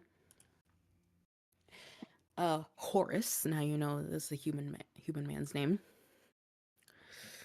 So, as I said to the boy here already, this is quite the antique. It does date back over a century. And Sirash goes, "Yes, I do understand. And so, I would say, just for you, you seem like a good man, and this boy seems very talented. Why don't I go ahead and give you a discount, 10 gold pieces off. Let's say a good, steady 500 gold pieces." And Sirash goes, 500? Is that what the price tag says? Damien. And Horace goes, yes, that is what it said. Especially for such a special, unique boy, as you see here. Come over here, son. And Damien sort of skips over and he goes, let me have a look at it. And the boy seems very sad. He's like, I'll give it back. I just want to make a point. Don't worry. And he starts to hold it up. He goes, this may very well be the last of its kind. When this boy grows up to be a performer, to be of the arts, don't you want him to have a good start? Don't you want him to have something attached to his name? And the wonderful lyre that helped him get to his point of future fame? The vessel of the art is almost as important as the artist itself. Isn't that right, little boy? And Timmy goes, I guess. It is really cool. Can I please have it, Siraj? and Siraj goes, I don't know, Damien, it is quite expensive. And Horace, you see him leaning closer to Damien. What do you think, little boy? You seem very, very special. Very, very smart. I don't know. Oh, but you do. All you have to do is believe in yourself. I already do. And if you don't mind me asking, you are half tiefling, correct?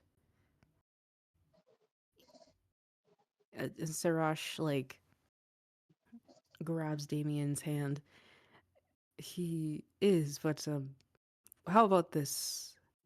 Do you have some sort of reservations for your items? Oh, that matter of fact, we do. We can hold this for you for 2 cycles. We'll come back. Damien, why don't you go and get Ophelia? I'll be there in a minute.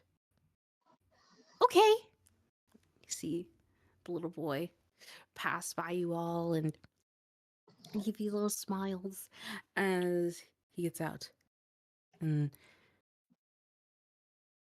all you make perception checks as well. Hold on to your investigation checks. Also make perception checks. Perception. Swear to God, me, if you put a fucking predator on my kid, I'm gonna fucking murk him.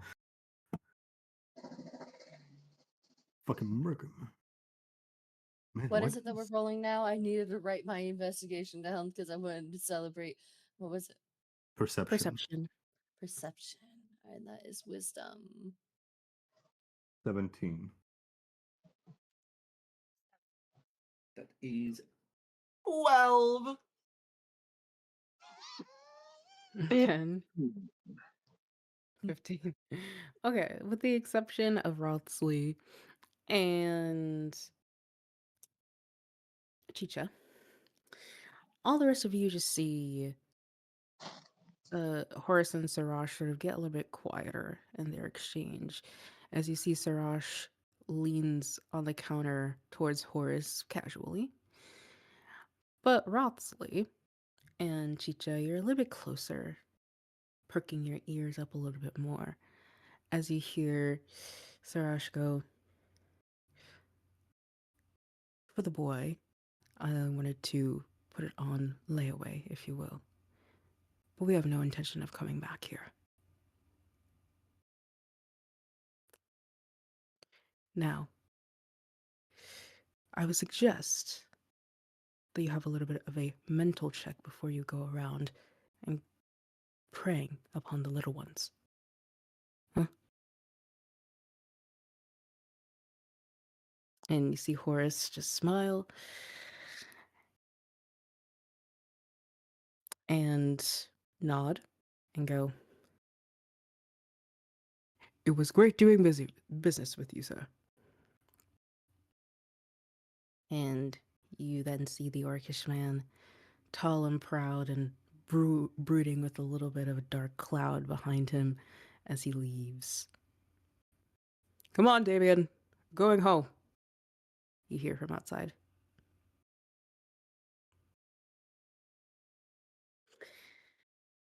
"All right, folks," you hear Horace say, but before he continues, what were your investigation checks? I got a Oh. nat 20. Yeah. Yes. I got a 10. 4. I'm so angry it happened while I'm on Kaden. Well, 12. Cool. 4. Okay. What did Sock get? Oh, 16. And what did Rothsley get? A 10. Okay.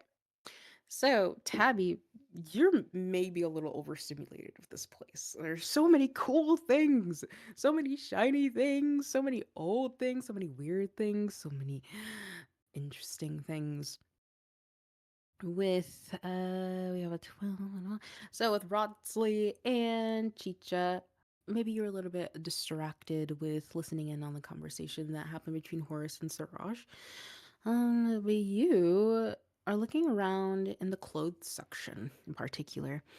And as you fill upon the material and, flipping through different sizes and different gender expressions with the clothing, you see that a lot of it is handmade. And Wrotsley in particular, you see that on the inside of the neck of one sweater, you see initials. You see an S. Scotley. and you walk over to a skirt. And on the inside of the hem, you see a Molly press. You think this to be odd. Meanwhile, with Chicha, there's one clothing in particular.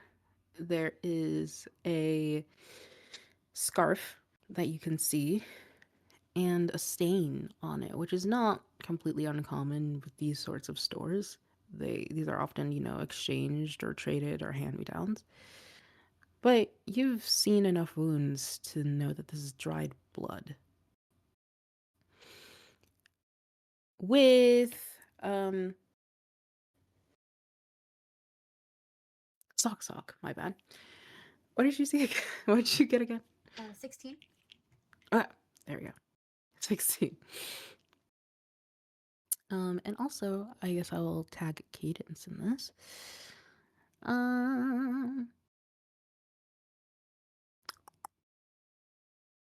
You guys are looking at the weapons, and in this sort of area, you also can feel and hear like a crackling fire. And you can see that there's an open room not too far by. And Sock, you're looking at these full suits of armor and you're admiring the craftsmanship, the detailing, and the era that it depicts in its design. And a lot of these suits of armor have helmets that you can barely see through. Like they're very, very tiny eye slits and channels for breathing and the eyesight. As you look closer, you smell something off. It doesn't smell old, it smells rotten as you get closer. Cadence, as you go into the next room, you see that it is indeed a furnace.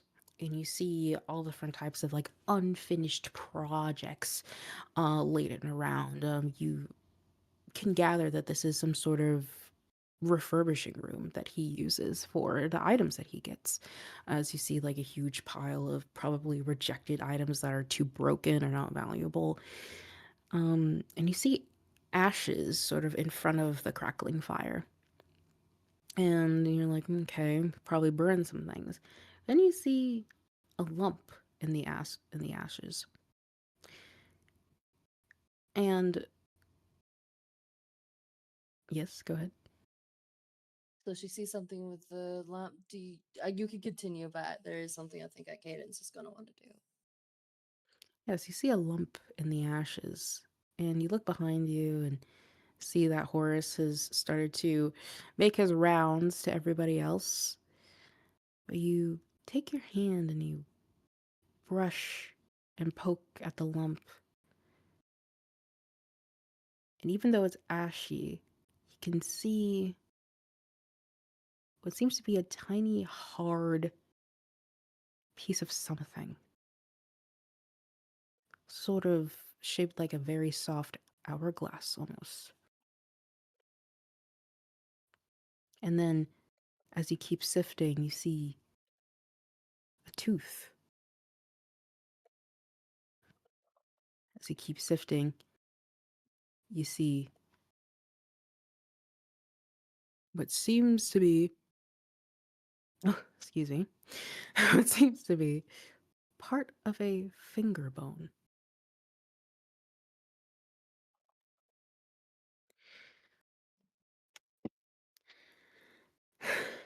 As Troy approaches Horace, as Horace says, "What can I help you folks with? Big group. Never had so many in here all at once. It's good to see. Good to see. Are you travelers of some sort?" And Troy Montmore goes, "I guess you could say that. We heard of this place and quite curious, as well as this place is quite curious." "Oh, thank you very much. I'll take that as a compliment. I've been running this place for not that long now, but I'm glad that it's starting to pick up track." As he walks over and around the counter. Is there anything in particular that any of you are looking for? Hmm. You got any flutes? Flutes.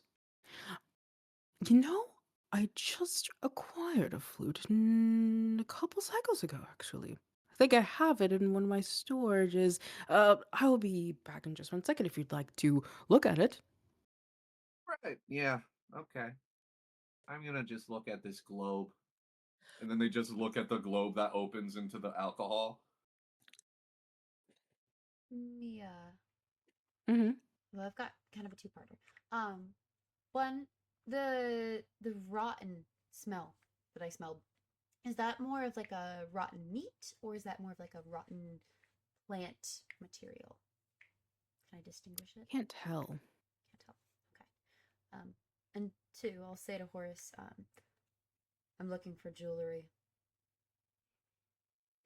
Jewelry. Ah, yes.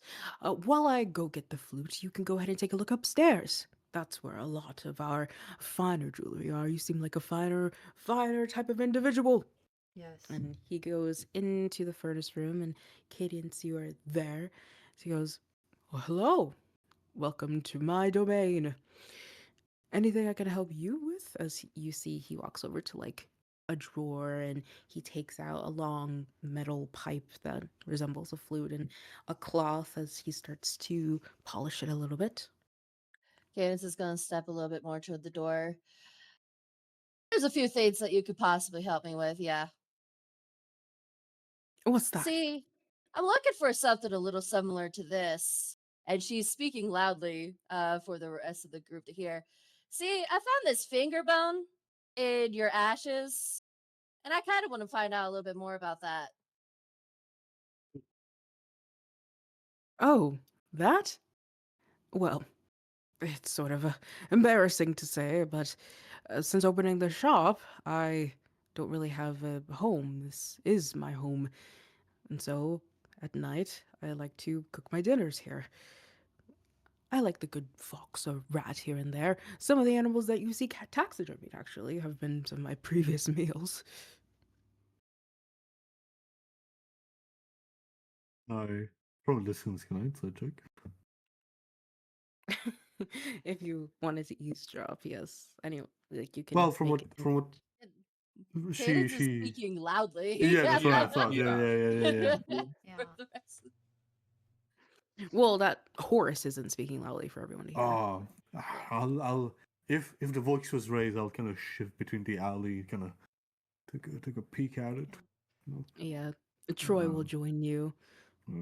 Yeah, He's me like, too. act natural, he says, as he like. Absolutely. Certainly. You see, Tabby's But gonna you start can make an stretching. insight check, Cadence and Rodsley. I will be 16 there for... is gonna be a little bit. You will see the furnace turn a lot brighter, illuminating the entire furnace room as we're going to be using control flames. As Cadence is speaking. And you said an investigation check, yes? Insight. My bad. Insight, yeah. Insight 23. is 23. Okay. Yep. insight is wisdom. Oh God! Please roll with me, please. We just walked into Five Nights at Freddy's. I just realized they put meat in the armor. Oh Yeah. my god. Oh Oh no. God. Ring trap, Michael. What did Sit. you- I'm just gonna. So yeah, so Keep talking. as I'm grabbing another set of dice. Sure I thing. promise I can hear you. With your 6, you see that he is polishing his flute, but his cadence in his speech is completely normal to you. It seems a little bit logical to you, especially if he doesn't really have a home to go back to, so it's a multi-purpose thing. Rothley, you said 23. Yep. So as you're trying to act casual, and his back is turned to Cadence, but you, in the corner of your eye, can catch his facial expression. And you see that he is sort of side eyeing her in a very, very serious expression, despite his speech cadence being very natural and polite. And so, yeah, that's what he says. But Sock Sock, as you go upstairs, right, for the jewelry, at the top of the stairs, you notice that it's a bit less crowded up here. The tables and shelves are more organized and uniform as they display all the shiny things one can imagine: rings, earrings, bracelets, necklaces, head and body pieces. There are also gems and pretty stones that are labeled and separated as you walk around. Over by the shelves, you see many fabric mannequin heads that sport polished looking crowns and tiaras and what seem to be see through glass orbs. Um, we'll make another investigation check if you'd like to look for anything specific. Yeah. As For gold rubies. Horace walks back out and rushes over to you, Tabby. And he goes, "Here we are. It is quite new. It is made in the city, but somebody did not want it anymore. And so, here it is. Hmm. Are you a performer?" No, actually, I'm a beginner. So this should go pretty. Am I allowed to try this out? "Oh, yes, 100%. Go ahead." Wonderful. I'm gonna very like slowly and like pretend elegantly put this up to my mouth, and then I'm going to exhale the most air that I've ever breathed. Ah! Directly into his ear. Oh, oh, oh, oh. Yes, you have fun with that. Take a few minutes with it. Oh, I will. Thank you. And you hear big footsteps as he starts to saunter up the stairs. With you, Sock Sock. What did you get for your investigation check? 14.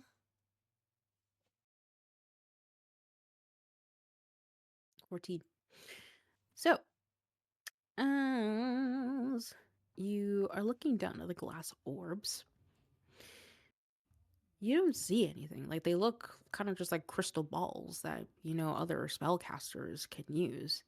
And you hear Horace coming up the stairs. 1 second. Okay. Noted, noted, noted. Okay. So, he comes up behind you. "Ah, yes, I see you found them. My own creations." Very talented. "Thank you. What do you see?" What do I see? Or seek? What do you see in the orbs? Um, Why don't you look a bit closer? I'm gonna take a closer look. And he gives you a very big smile with his rosy cheeks. And as you take a closer look, you just see it's just glass and it's magnified, whatever you can see through it. But then, after a couple seconds, you see a scene start to materialize inside. You see a person who is sitting on a stool by a window.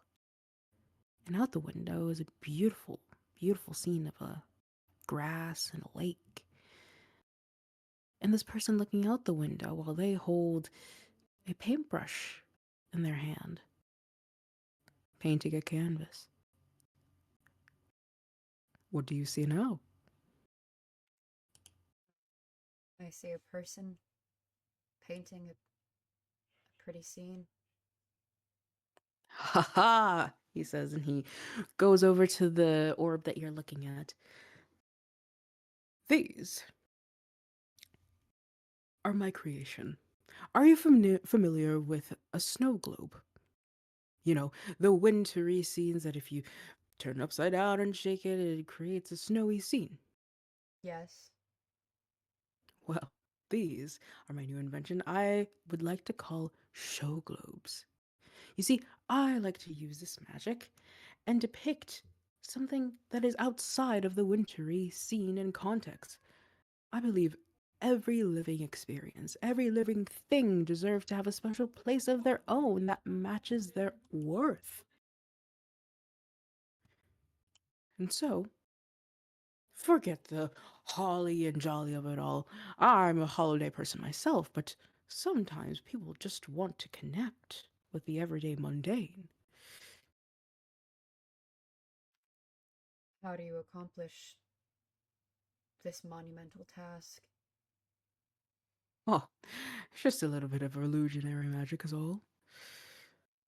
But please take a look at the others as he sets the ball down and walks away. Make a perception check for me, Sock Sock. Okay. Uh, perception is wisdom, right? Mhm. 18. You start to take a longer look at the other show globes, as he likes to say. And in the next one, you see depiction of a male figure as he's kneeling down and has a rag in his hand as he sits in some sort of living room as he is wiping off the dirt of a leather shoe. And then the next one, you see a figure of a female figure in a den on a rocking chair with crocheting needles crocheting a scarf. It is in this moment that you recognize all three of these figures and their faces as you saw them in your investigation files.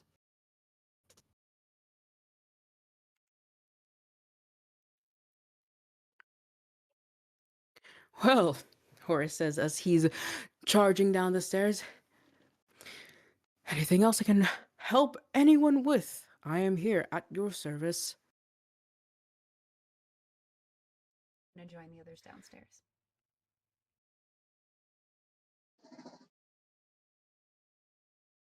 That is a wonderful question. Right? And then I look over to uh you who just came down the stairs because I was off in the main area with the flute. I want to try to get any communion here. I'm gonna wiggle off and try and get any of the information that anyone has collected other than me because I've got this flute now. Everyone can see the flute. Everyone can hear the flute. But I don't know anything else. So little old me is gonna be like, yeah, that is a great question actually. Here, you can hold this for a second. I'm gonna go and check out over there. And Yeah. just walk Yeah. Can over. I? Hey, hey, Tabby, can I hold the flute? Oh, actually, yeah. Do you know how to play?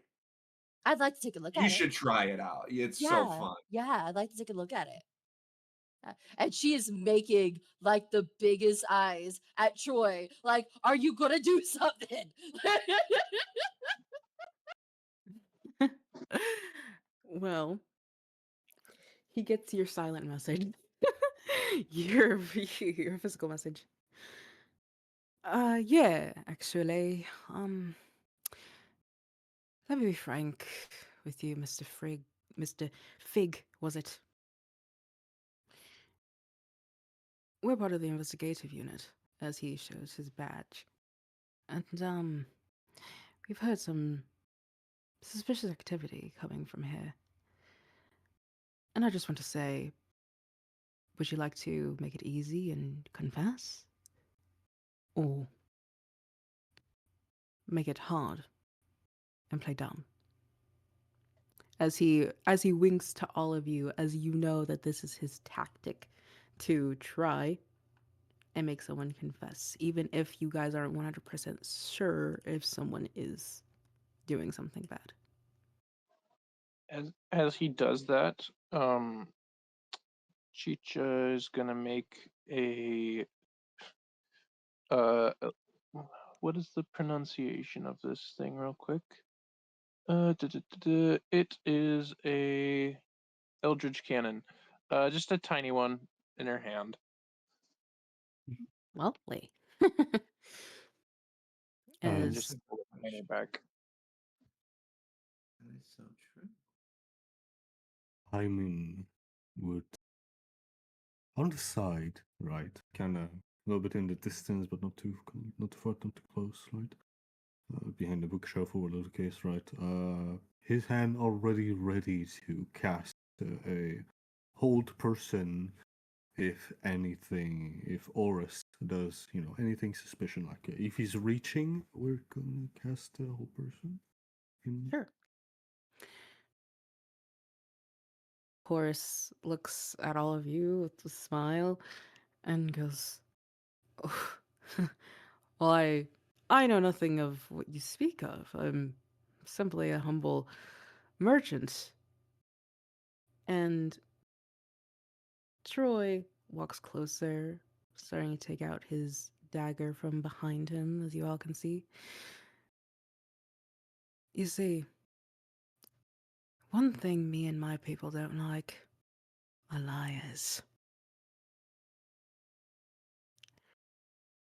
And you see Horace, his smile go from friendly, and he just starts laughing, belly laughing.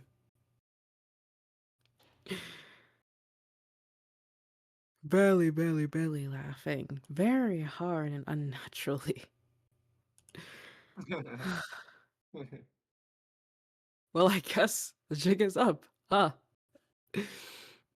I guess you can arrest me, tie me, bind me, and escort me out of here. That would be the ideal. Sok. And he brandishes you over. That's if you can leave. You know, I really thought we could be friends.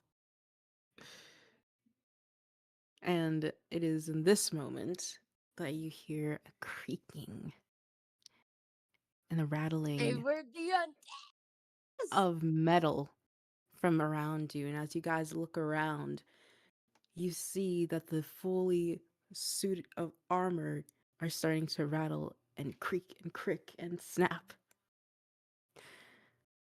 They were all such wonderful works of art. But so wonderful that they just needed to be showed off, don't you think? And you see the knights sheathe their weapons. Oh, look! There they are now. Why don't you say hi to my lovely works of art? Roll initiative, please. Ruh-roh, Raggy. Ruh-roh, Raggy. That's no bueno. Oh my Give it. Wait. Give it. Sorry. Give me 1 second. Here's the battle map. You guys can control your tokens. Oh shit! Oh, that's a beautiful map, Mia. What the fuck? It's really good. Let me. I'll stream for you, Dawson. I don't know if that'll work, as I know, but I'm gonna share at least so that we can see what everything looks like. And I will drop a screenshot into the chat though for you. If your phone goes out. Okay. How do we roll Oh, what the initiative on fuck? It's huge. roll 20? Oh, it's not that big. It's not that big. Oh, thank God. Oh, It gets you guys every time. You're like, oh my god, Yeah, it's so because every big. no one is getting aura that Oh my big. god. Like when Falcon my God. transformed, you That's know? right. So Dawson. Okay. I'm sorry. 6, 7. How are so- we Character, going it's corruptive. to? How are we gonna do the initiative order on this one? Yeah. Yes, what you do by paper. Alright. Yes. And drop Alright. it in the chat, please. And I'm then, sorry. I'm Okay. sorry, Are which we- chat do you we want can it? do the math converser of like 20, those above 20, those whatever. Mm-hmm. Do you Zoom want in it a in the little bit Roll20 for chat you. or Okay, the then Discord? give me my dexterity. 4. Oh, I am so excited. Where is the okay, the furnace room? I'm actually further away from the furnace room than I thought it would be. Okay. Well, I Where didn't is place it like in a particular place just in case you guys were in okay. different places. But I could definitely are move the you guys to stronghold? where you would be. Tabby, I would say you're like here. Let me move it for you guys. 1 second. Lovely. Roughly. Okay. You guys would Let me roll my be initiative. That is here. Troy is next D20 to plus 2, Sansa. right? Cadence is here. Oh, shit. Let's see. So we have Chicha, I'll say you're here. And Cinnamon. Ronsley, you were around here as well. Alright. Tabby. Tabby has 17. Who has the highest afterward? It's Sock and 64 and 60. Sock and Cadence. I really wish there was some epic music. I know. We Oh, can I'm add- playing Can music. someone queue up some? It wasn't we all the kicked- music we that kicked could the work, bot. right? We could. Oh, We we kicked the did bot. completely. Man. I can get another one later. Get him back. Get him back. Sock, and then how do you pronounce my character's name again? Rosley? Rothsley, but you can do his last name if you want. Hyman. Yeah, I've been saying Hyman. It's 8. Afterward, it's Chicha. It's a 5. Also, what what level about are characters for the purposes of spell slots? Don't worry about spell slots. You guys are Bad. cool. bad. Heard. What about the enemy? So I can add that initiative. Sure. I haven't rolled yet. No, One my second. fault. No, you're good. Yeah, no panic. No worries. No worry. The white token is Mr. Fig. Okay. Gonna kill Right him. dice. Oh. Quick. Okay. I had a question real quick. Yes. Is the Eldritch Cannon an action or a bonus action to activate? It's an action. Gotcha. Okay. Oof. Yikes. Their initiative is a 7. For Horus or For the knights. Knight? And Horus will also go on their turn. Okay, Undead and Horus. So 7. And...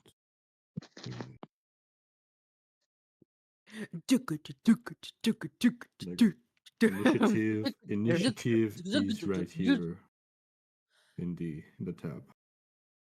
Am I allowed? What's it called? Am I allowed to two-hand my quarterstaff? What? Two-hand if you want. Okie dokie.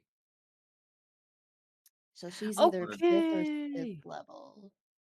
Bah. Yes. So you guys, I think some of you are 7th and some of you are 6th, with the exception of Tabby, who's multi-classing. Oh damn.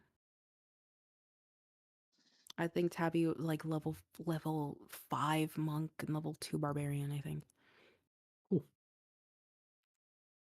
Yeah, but the I don't spells have- that have like an upcast or like the increased damage at higher levels, should we be saying like 6? Did you say 7? What?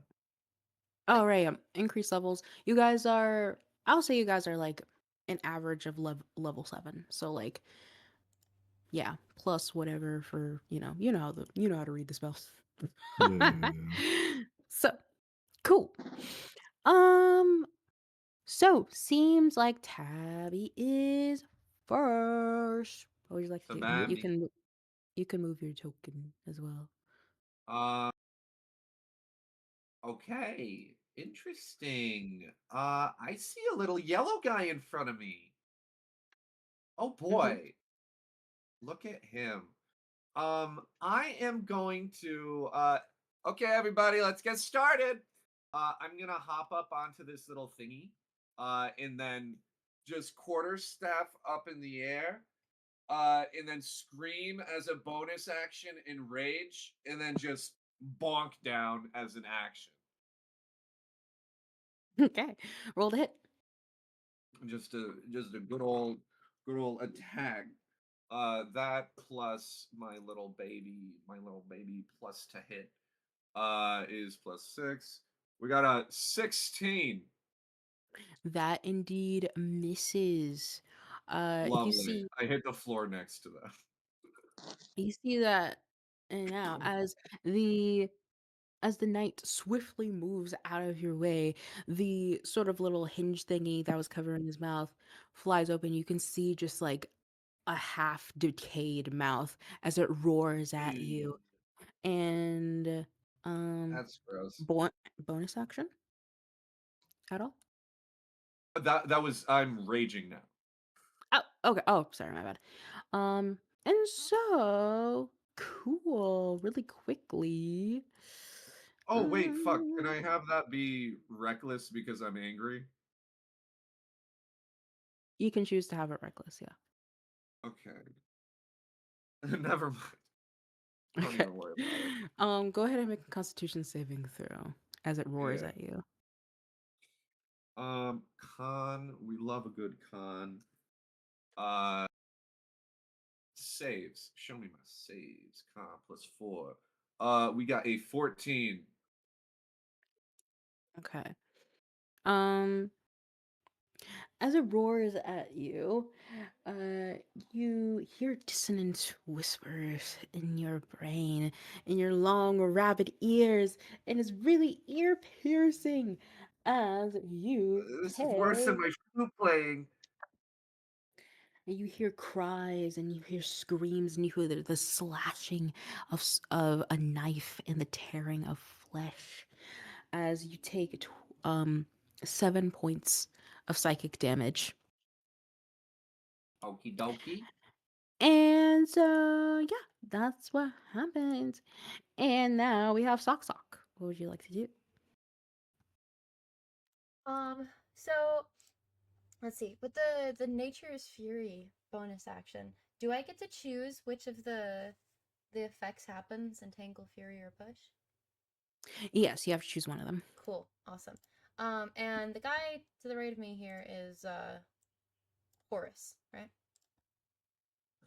Yes. Cool. All right, I'm gonna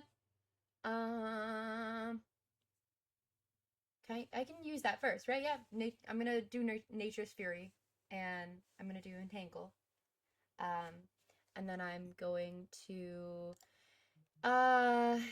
cast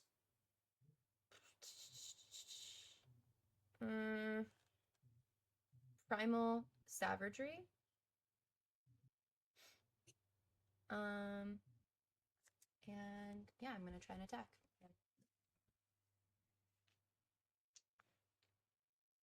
So Nature's Fury is bonus action, and then Primal Savagery is a cantrip. And so if you wanted to also attack, that wouldn't be possible. Oh, I thought it said as part of the Primal Savagery that you make a melee spell attack. Oh, I'm sorry. Right? The actual Primal Savagery, my bad. Sure thing. But I do have to make a strength check, right? Yes. To see if I'm okay, cool. Yes, ma'am. So So, coming up from the floorboards, you can see roots and vines start to come up and wrap themselves around Horace's legs and his arms. This is a big man. And so it tries to sort of drag him down and pin him to the ground. But he gets a 17 on his strength saving throw. And so he just rips them with great strength. You can now see the little bits of muscle from his that are printing out from his tacky suit. But you can still do primal savagery. Yeah. I'm gonna still try and get him there. 18 plus.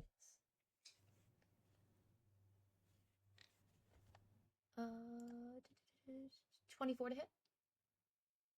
That definitely hits. Cool.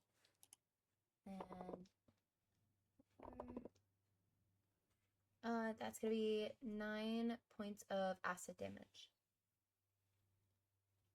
Ollie. Heh. What does it look like as Sock hits him? Yeah. This. So Sock's fingernails get really long, like animal claws, like almost like bear claws. And he just delivers a nice solid slash to his face.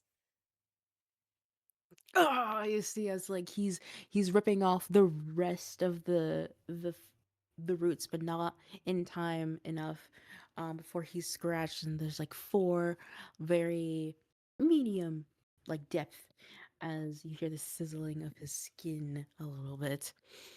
Is that your turn? Yeah, I believe so. Lovely. Okay. Now, next on the chopping block is gonna be Cadence. It's a good thing that I'm in the furnace room. You feel it getting a little bit, and she snaps her fingers, and she is surrounded by fire. Her eyes glowing with the flames. The furnace still bright right behind her, and we are casting firebolt at this zombie right in front of her. And she is going to, by the way, she is going to take a small step forward, just get, within 5 feet. Mhm. And so that one already will take 3 fire damage from her. Lovely. And that is going to be 10 plus when she rolls for fire damage, add 3. So that would be 13. Lovely. 13 plus 3 is 16 altogether from everything that you just did. There was no rolling for the firebolt, correct? I did roll for the firebolt. No, like I didn't have to make like a dexterity saving throw or something. Let me double check. Oh, Firebolt's yeah, an I do attack. have to make a ranged spell. I apologize. 1 second.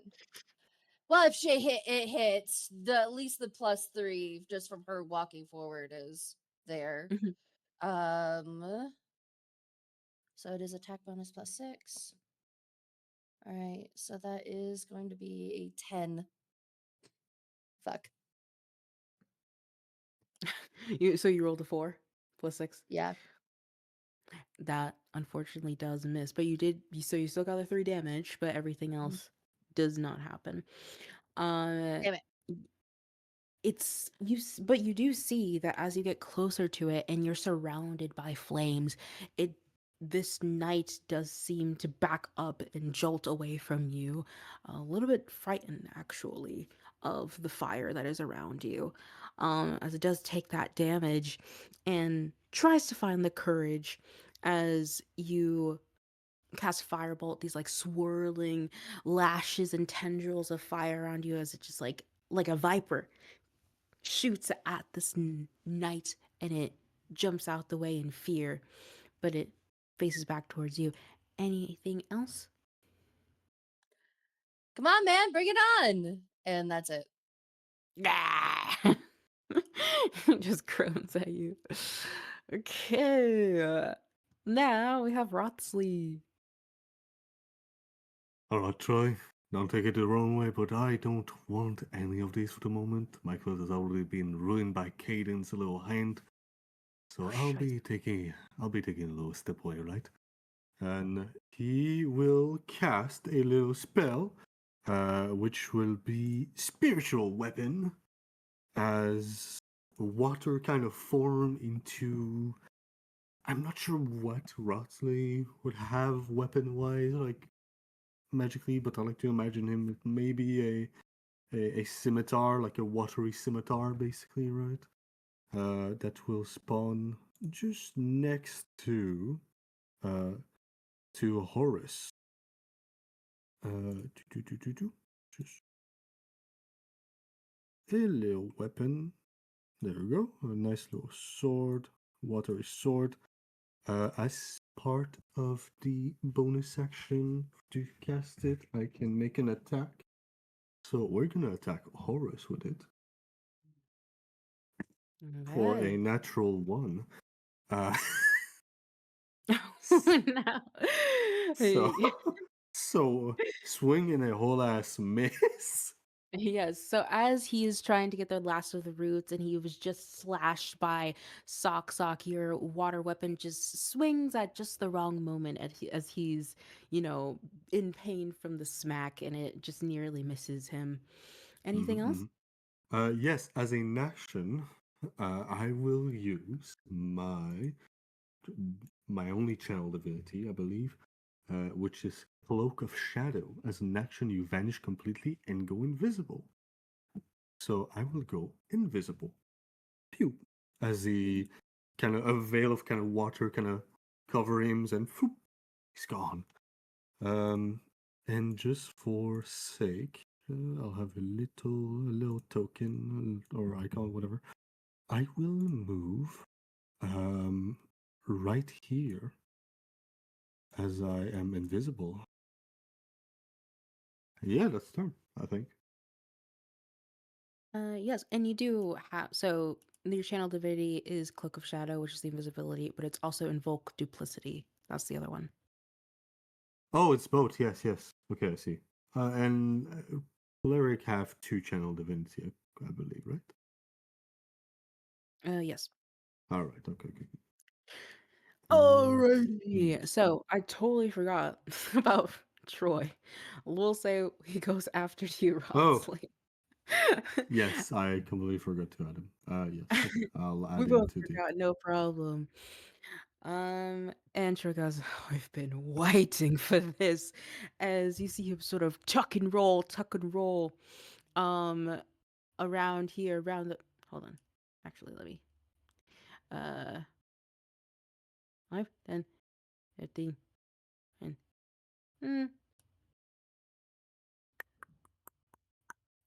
He's going to I climb have a this. question. Yes, Where are the orbs? they're upstairs, but you don't know Okay. that. Oh, okay. Yeah, unless Sock says it. so, um, so, he's going to climb on top of this thing, and you guys see Troy take out Trick and Treat, his 2 classic daggers, that have skulls at the hilts, and you see him throw both of them in, I'll say, this green guy's direction, all the way down here at the corner. He goes, "Hey, fuck face, catch!"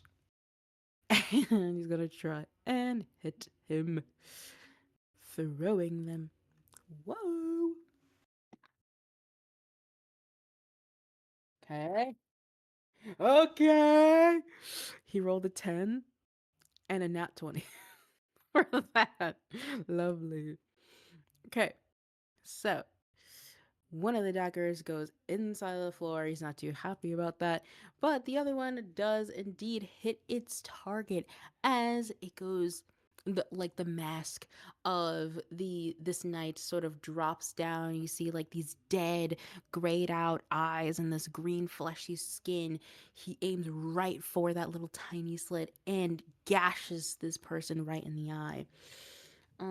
Also, as I make this damage roll, Roxley, go ahead and make an Arcana check, please, with advantage. Me? Yes. Oh, yeah. Yes. No. Ooh, That's gonna be a 4 and a natural 20. With your natural 20, given the circumstance and the confession, um, and as a cleric, you know that these things are undead. Mm-hmm. So we have plus. Ooh, that's 10 plus 8. 18! Ooh. 18 damage he deals to this green guy. Yes. And you guys see that both of the daggers just disappear in smoke and are returned back to Troy's hands as they manifest. So he goes, can't catch them all, I guess. And that'll be his turn. And so next is the enemies. Yes. Okay. Yep. The enemy's turn. Okay. Take away from that really quickly. That's going to be. Yep. Okay. So, the knights. Cadence, we'll start with you as this red feller over here. He is going to gain up the courage as you see it marching toward you in a very statuesque manner. As he is going to swing his long sword at you over his head and tack two times, my bad. Scared me for a minute. So that's gonna be a 7 for the first one. Hey, so stop doing that. But the second one is going to be a 16. Does that hit your armor class?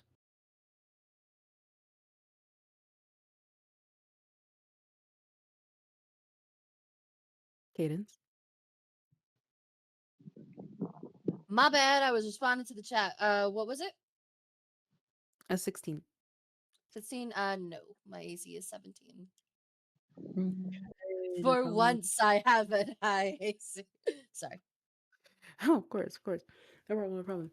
Okay, so swing and a miss, swing and a miss. I guess your energy and your aura is really, really throwing it off. Okay, next one. This green one. Actually, this purple one. Chicha. You're going to be No, approached by this one. no, no. No. As is also going to. Actually, this one is going to try to swoop underneath your legs and hit with a 17. That Hit. hit. Okay, so this knight with a mighty swoop underneath your legs, you go ahead and make a strength saving throw for me. I'm not good at those because this character sucks. Give me a second. What is the strength again? It's a goblin artificer. I doubt the strength is going to be very high. I am sorry. Give me a moment. Strength save. Yeah. Alrighty. Oh, that's 6 plus 0. 6. Okay, so unfortunately, the force of the blade as it cuts into your back calves, you get. Ah, you get. Or you receive 9 points of slashing damage, and you are knocked prone. And that is not all. It's going to, as you thud onto your back, it hurts a bit, especially with all the bibs and bobs that are attached to you. Is going to swing and it goes straight for your abdomen, but you were able to roll out of the way with its 7 to hit. But you are indeed knocked prone. But then we have this blue one. Blue. As it's gonna go over to Tabby here. 5, 10, 20, 25. Yeah, perfect. Gonna go over there and can't quite reach you, so that's all it's gonna do. And so this green one is just gonna move closer. 5, 10, 15, 30 here. Lovely. And now we have Horus.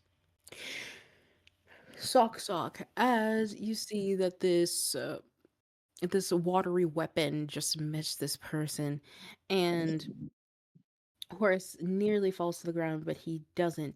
He looks up at you holding his cheek and gives you a very sinister grin as you see him disappear in front of you.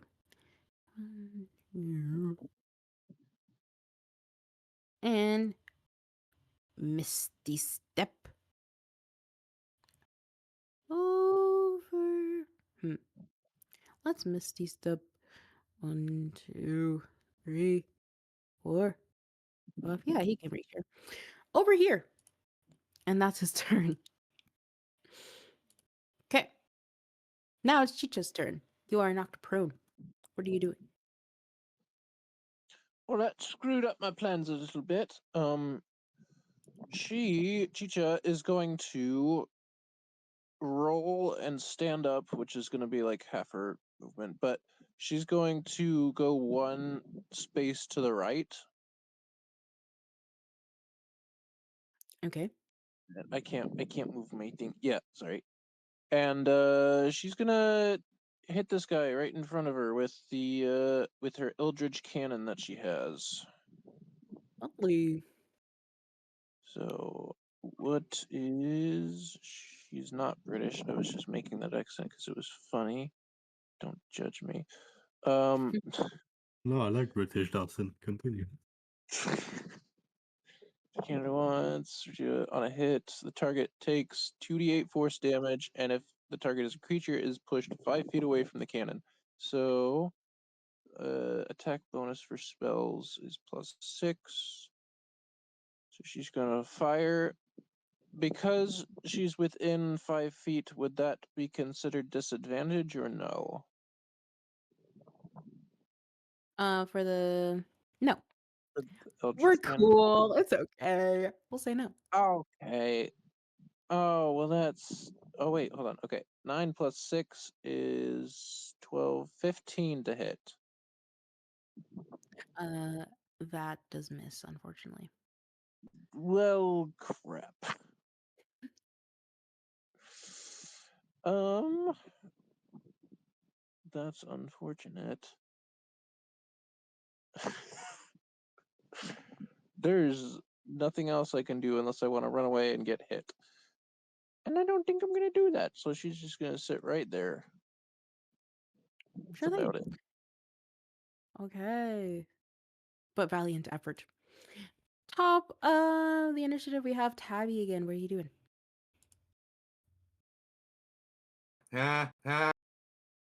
They say, and then they're gonna run straight at this big tall man. The big tall big Santa, right? Over by the staircase. Mm-hmm. They're going to just run in a straight line to him. And then they will bonus action use their pulling up the tab. They're going to bonus action flurry of blows with their kitty claws. Sure thing. Okay. Bing. Let me Well, roll dice for a moment. did you roll a hit? Did I roll to hit? I haven't rolled to hit yet. That's what I'm doing. Okay. So that was a 13 plus number. Give me the number. 6, 15, 6. 19 to hit on the first one. Okay. 19.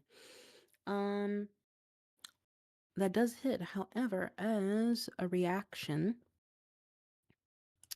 as you go in to claw slash Are they able to make a reaction if the unarmed attack is negating a reaction? One of the abilities for Flurry of Blows is they cannot take reactions on their turn. I don't know if that is in the attack or if that is only after contact is made. I don't. Oh, I don't know. so flurry of blows can happen after you make an attack. It's a bonus action, flurry of blows. So you Yeah, have to that's what make I a did. normal. Well, this was your normal attack. I did not say I will not be attacking them. That is not. That is not the. I was asking if I could run up Flurry of Blows. No, you have to. You okay? I see. So no, flurry of blows always happens as a bonus action. So if you succeed on a hit, then you could bonus action flurry of blows and take 3 extra attacks. That's how it works. This is your initial attack. The only thing with the initial attack is I want to grapple this man. Okay, that's a different roll then. That is a check. That is a check. But I would rather grapple him than try and Flurry of Blows him when I can't Flurry of Blows him. Sure. Because I'd rather stop him from moving than get like some chip damage. So that's gonna be the attempt.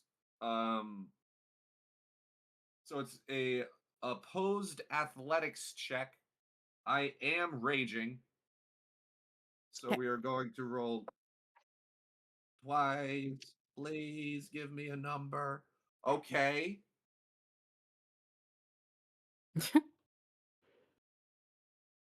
24. Well, that definitely succeeds. So how are you grappling him?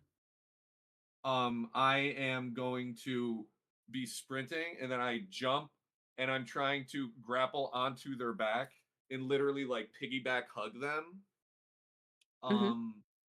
Now I don't know what to do. What am I allowed to Well, you got him. I know, but I'm not allowed to kitty cat claw. So bonus action.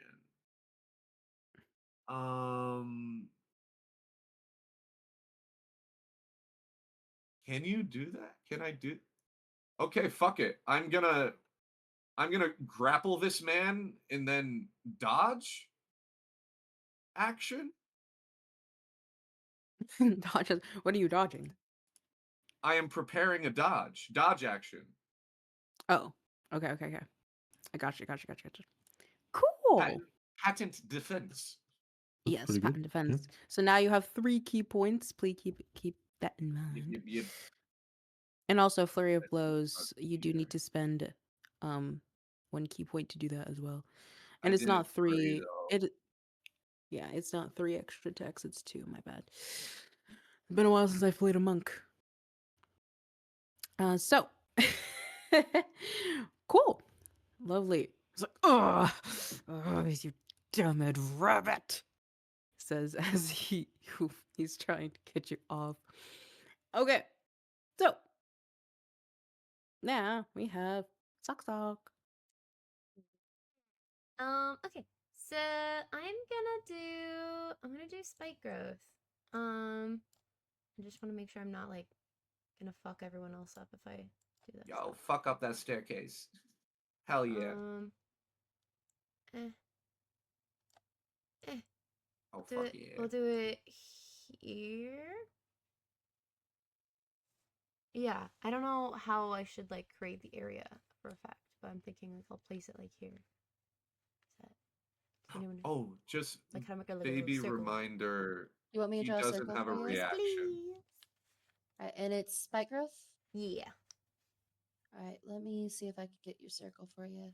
Thank you. All right, it's gonna be a little bigger than that, so let me make it a little wider. There you go. Everything within. Why is that? Yeah, there you go. Everything within that green. Perfect. Jeez. So anyone who moves in or within the area takes 2d4 piercing damage every 5 feet they travel.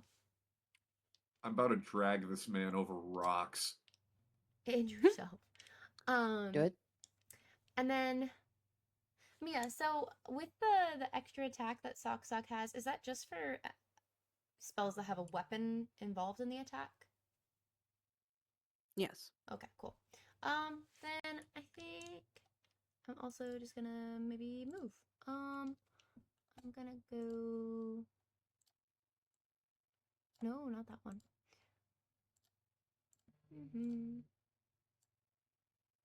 Yeah, I'm gonna go over to here. Oh, is he? He's on the second floor, right? Or not the second floor, but like a I'm little just up above here. those little tiny Okay, stairs, cool. so you're just like I'll on just the hang there. yeah. That's fine. And I'll end my turn. Lovely. Sounds good. Sounds good. According to the spell, it looks like natural ground, so knights are unaware. So, next up, guys, stop texting. Next up, we have Frian Rotsley. No, we have Cadence, I believe. Oh, sorry, my bad. Yes. Cadence, my Okay. bad. Does the any creature takes 3 fire damage within 5 feet of you? Is that every turn, or is it that just initial? Every turn. Okay. Well,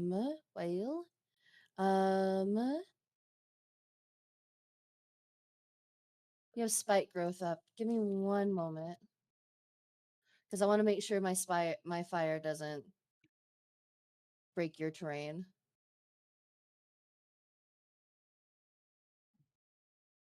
Cool. All right. Yay. All right. Cool. Okay. Cool. All right. She is going to kind of skirt a little bit like this. I'll never bring her back really to our zombie, but we are going to, so it would get another 3 fire damage, but we Mhm. are going to use Scorching Ray, and so that's 3. We're gonna aim for our guy right here, and Mhm. our guy right here. So let's see here. Major range spell attack each one. So for the one right by Cadence, that is gonna be 18. That is its armor class. All right. So that doesn't hit. It hits. Oh, it hits. Perfect. So that's 2d6, and just to make my life easier, because I don't have a d6 out.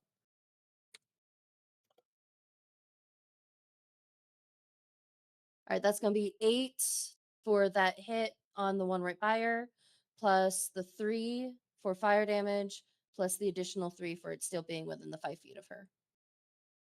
Right, so 8 plus 6 is 14 altogether. Mhm. Go! Hear it Alright. really see the fire wrap around its body, and it's screaming in agony, and it's really taking that damage. She's gonna try to go for the one over here with Troy. Sure. That Wait. is because it's 3 flames. Oh, so you wanted the red, blue, and green. Yeah. Was that for the red one? Yeah. Okay. Gotcha. So on hit, Continue. the target takes 2d6 for each one. So that is a 6 plus 6. That is 12 on that one, which I imagine doesn't hit. It does not hit. All right, so just glances off then. And then she's gonna aim for that one in blue up there at the top. Woo! All right, 15 plus 6. That is a 21. Yes, that definitely hits. All right. And let me do this one here. Try to bring up the d6 here in a little bit. So that's going to be 8 plus an additional 3. So that is going to be 11 damage on that one in blue. Perfect. Okay. So, lovely. Is that your turn? Yes. Let me double check what I've got. Just real fast. Yeah, that is it. That is it. Okay, as you shoot 1, 2, 3 ropes of fiery tendrils that's still swirling around you. You are a flame sorcerer after all, and you see your leader. You see Troy up there as he witnesses it, and he goes, "Woohoo! It's getting hot in here. Make it hotter, love." He says to you. Cool. Now it's Roxley. My bad. All good, all good. Very simple. I just need a slight confirmation. We are level 6 at around that. So we have level 3 spell. I can upcast a spell to level 3, I'm assuming. Yeah. Alright. We will have the sword, the water sword. I can move it as part of a bonus action and do its little damage at the same time. So it's gonna float right here. Oops. So next to the Mr. in blue. And we're gonna take a little attack at it. Does a 17 plus 7 hit? Yes. Hell yeah. That 12 1d8 plus his magic bonus. Where's my d8? That's one. Yes, that's gonna be a 4 radiant damage. 4 radiant damage plus what is spell modifier? Plus 4, so that's 8 radiant damage as the water slash across the blue zombie. Okay. Lovely. So that was a bonus action. And we will go out of invisibility to upcast a guiding bolt at 3rd level, which is in attack against purple. Yes. And you're not invisible anymore. Not anymore, yes. As he casts the spell, the guiding bolt, I would. Does this count as a hidden attack because as he does it, he's invisible? Well, no, you made an attack with the spiritual weapon. Well, that's not a. You commanded it to. Ah, I see. Okay, fair enough. All right. Never mind. That's right. I rolled a 10. I have 17 to hit. That does not hit. Ah, what? Their armor classes are 18 because of the armor. Ah. I should have attacked first with the spell first. I didn't realize. This sucks. Big balls, I will say. That's my fuck ass turn. You got it in though. What does your guiding bolt look like? Like shit. It's super. How was I? I like to imagine it's like super nice, bright, like this orb of energy, right? That radiates really nicely. That he kind of shoots, and it's super. It illuminates so much that he doesn't even see the target himself, and it just whiffs around. near purple. Phew, miss completely. Splash across some vintage shit somewhere. Just explode in burning radiant light, and yeah, fuck my life. uh, I'll move. I'll move right here. I think. Just boop. No, I'll move right here because I want to see everyone. Oh, yeah, turn. Sure thing. Okay, now it is Troy, as he's just going to try and do another attack on this green guy over here. Roll a hit. Yikes. Yikes, Troy. Yikes. Oh, that sucks. Yeah, that's gonna be a fat miss with one of them. Ha! But the other one. Ah, that's so much better. So, once again, he misses with one of his daggers, but the other one does find its target to be true. And so it's going to roll damage. That is a 7. 7 plus. Hello? 7 plus. 7 more 11.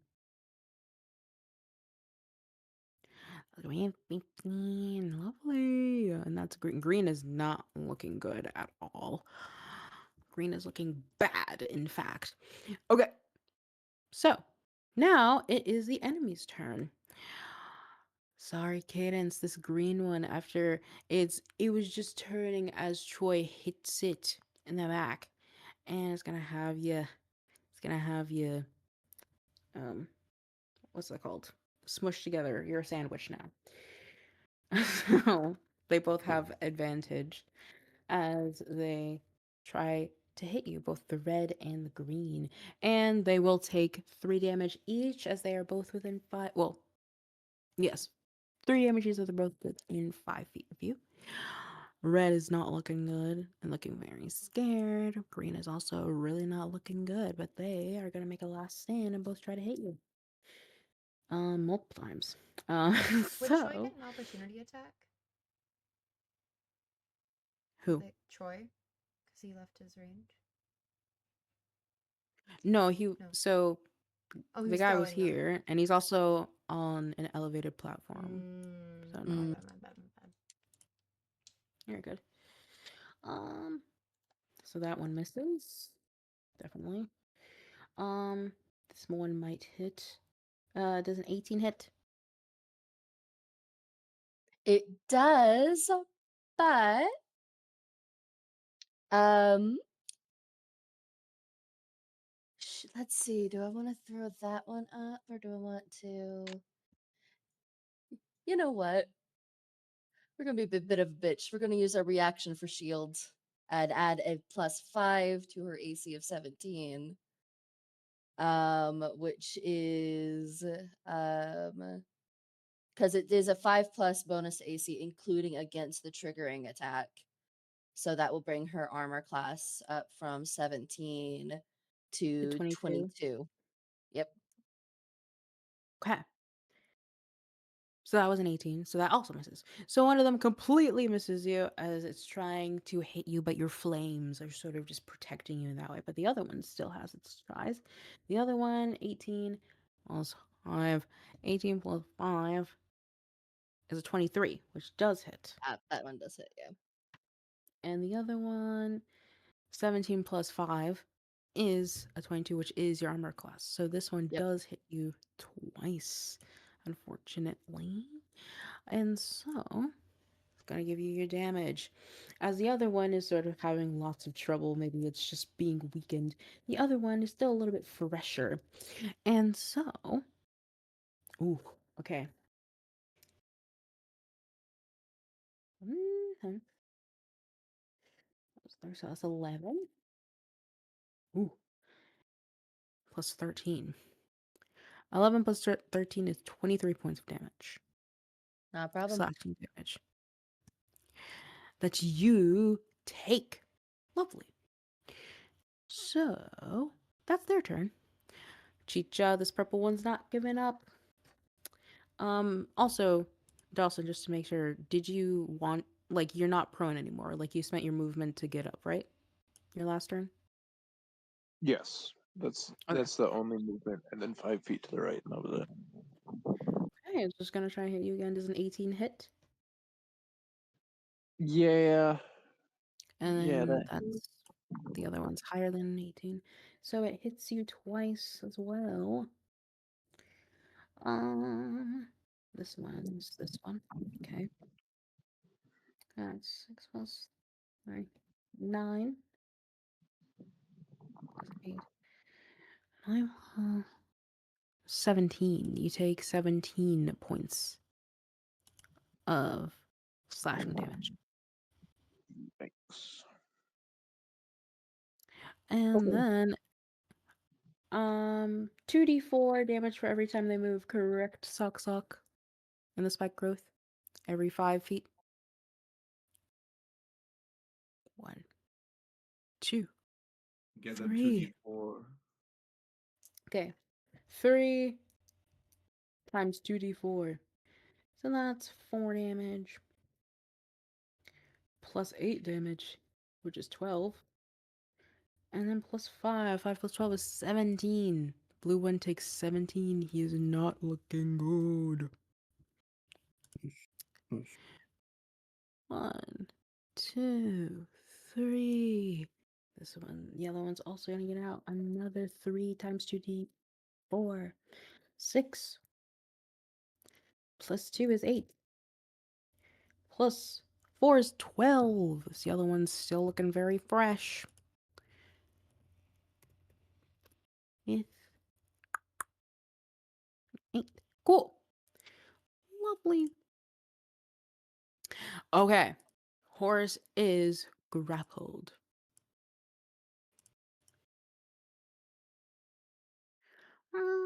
One second.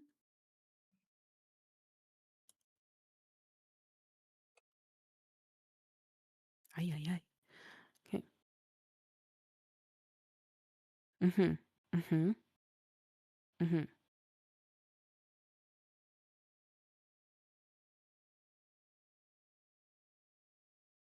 Okay. So, Tabby, you're riding him. You're gripping him. Okay? You're gripping him. And as he's trying to get you off, you feel his body getting like hotter and hotter. Like in temperature. As like this sort of purpley like aura starts to emanate from him. I need you to make a wisdom saving throw. As you're touching him. You're touching him! You're touching him!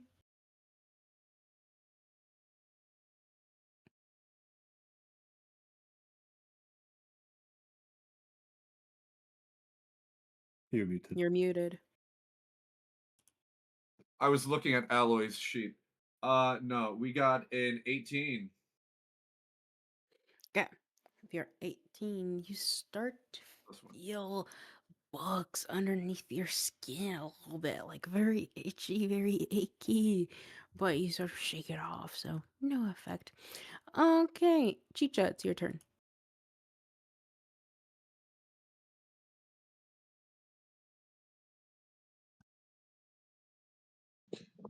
Okie dokie. She's not happy. She's gonna look over. She's gonna look over at where Cadence is and say, "Oh, that's a good idea. Let's do that." And she's going to the purple guy right in front of her. She's going to use heat metal and just start on the armor itself. It's gonna heat metal. Yeah, there you go. There you go. So Also, that, don't forget that you have Tweety. yeah, Yeah, I forgot. I'll work with that. At some point, yes. Okay, just like Yeah, sorry. Where is heat metal?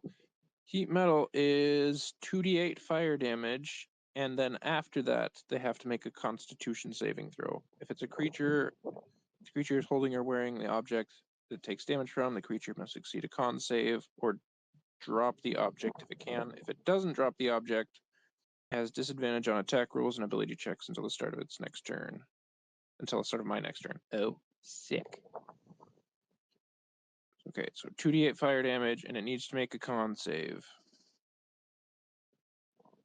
2d8, but you're using a second level slot. I believe it's second level, yes. I believe. Okay. So, Yeah. what's the damage? I'll make Uh, 2 7s, 14. 14 fire damage. Ooh, 14 turns into 28. Good.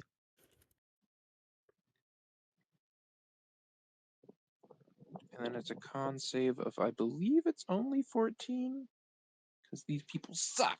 No, yes, 14. DC 14. Constitution.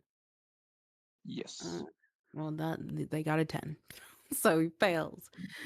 So he's gonna drop. Oh God! Drop his weapon. Oh. Well, what I'm was hoping is I could just cast it on the armor itself. Is that something I could do? And creature is holding or wearing. Well, like it's on its body. Takes damage. Yeah. So it can't drop its armor if it's on its body. Yeah. Yeah. Mhm. It's So just permanent. sustain. That's kind of the point I was hoping for. What do you mean? If it You doesn't want it? drop the You object, it want it has to take disadvantage off on the Iron attack. armor? bullying him. No. It has to make a con save or drop the object if it can. If it doesn't drop the object, it has disadvantage on attack rolls and ability checks until the start of my next turn. Oh, okay. I see. My bad. Cool. So it has disadvantage. Okay, I want to run away now. Sure. I want It'll to take leave. attack of opportunity on you. Yeah. Where do you want to run? Just straight up, just like 4 or however. Yeah, right about there's good. Just away from everything. Okay. 22? So 22 Yeah. to hit with disadvantage. Oh shit. No, I lied. Okay. I love how I Sorry. immediately forgot it. No, fucking 9 plus 4 is a 13. Oh, okay. Okay, barely. AC is 14. So I that was does hit. worried. So that does hit. Did you say 13? Yes, wait, you're 14. Yes. Okay, never mind. It does not hit you. You're nearly next to you. What are you gonna say? Kadani? just so like jealous because Kadani has had heat metal since session fucking 1 for this exact scenario because I was really wanting to burn a motherfucker in his armor, and we have only gone against people that An armed monk. metal, yeah, has been like we go against people in robes or in monk gear, no armor, and I'm just like, yes, finally, we get to set somebody's armor on fire. Okay, Donnie's no longer Tab. with the spell, unfortunately. But yeah. Tabby. Back to you. So you're still holding on to the guy. You laugh a lot. You laugh so much. I really like your laugh. You should shave off a few pounds. And I'm going to sprint into Spike Growth with Okay. him. Give me him. So you described that Okay. you jumped onto him. You're hugging him from the back? Question mark? I am 5 feet behind. I am in the space right behind him, grappling him. Yes.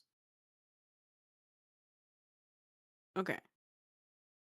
So, and you want to try to drag him. So make a I'm gonna strength waddle. It's not a strength check. check. He's grappled. It's a walk.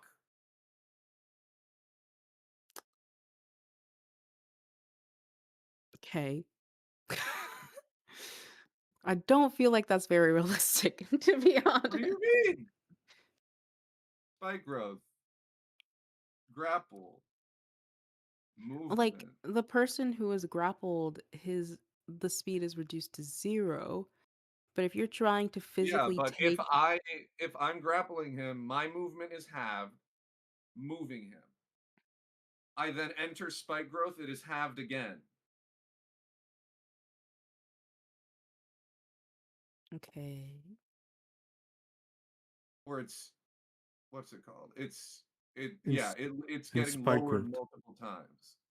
it's the math behind it is you have half your speed right now.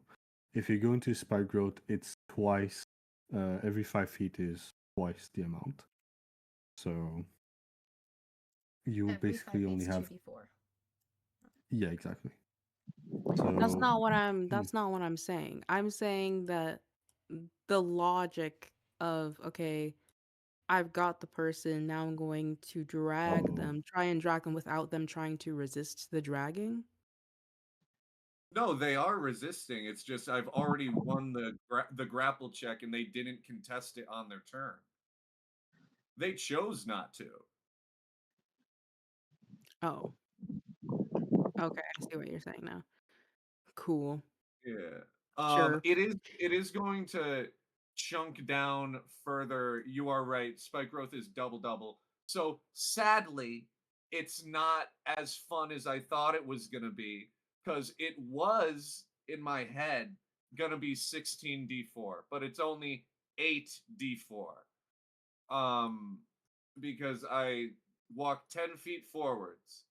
I then use every ounce of my movement as an action and as a movement and as a step of the wind, which is removing one more key point. But that just means I just step in here with him and then I just go back and forth.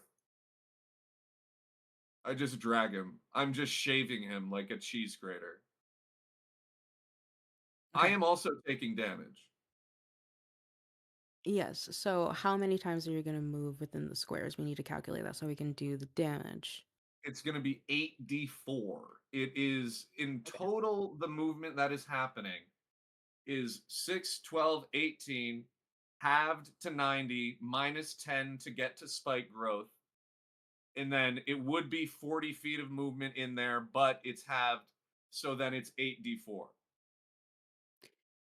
19 plus 8 is 27 points of damage. Lovely. Okay, you hear Horace screaming and grunting. And you also hear the voice of Troy go, have your fun, but we do need him alive. Still need to question him. Still need to know how to get the fuck out of here. His You hear mouth from is Troy. still open. We need him to talk. Be a little He bit can't. nicer.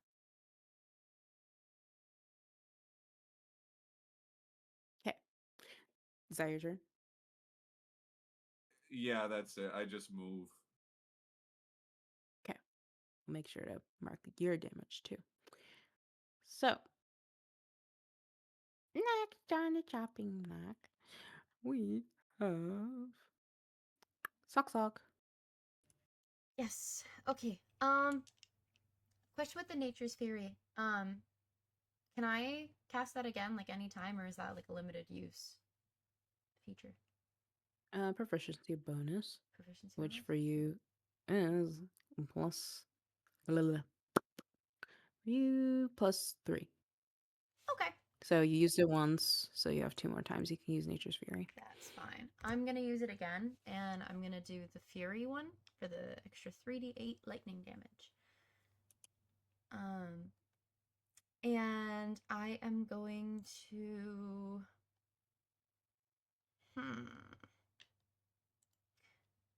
Dropping concentration is like a free action, right? Yeah, okay. So I'm gonna drop concentration on the spike growth. And I am going to see. Which one of these guys is looking worse, the yellow or the blue over here? Definitely the blue. Blue? Okay. I'm gonna go for yellow then. And I'm going to cast Primal Savagery. It's a D10. Yeah, D10. Okay. So, 15 plus to 21 hit? Yes, 18, right? Yes, it does. Cool. All right. And we're gonna do 6 plus 8, and then so that's gonna be 14 acid damage, and Sock's again just gonna claw probably down their side this time, and there's gonna be like bubbling where he claws. And in addition to that, it's going to be 3d8 lightning damage. So that's 8, 7, 4. So that's 19 lightning damage. Hey, that one,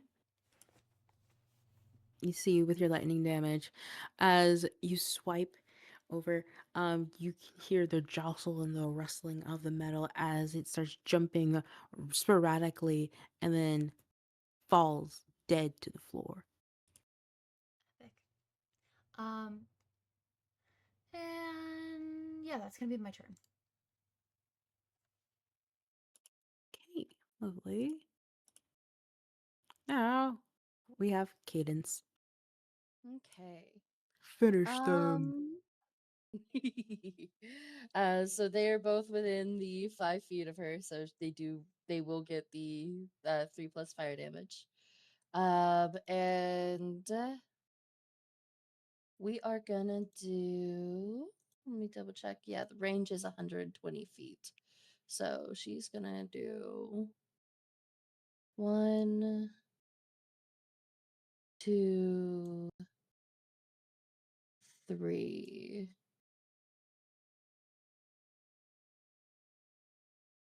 No, that one goes right through Troy, so maybe not that one.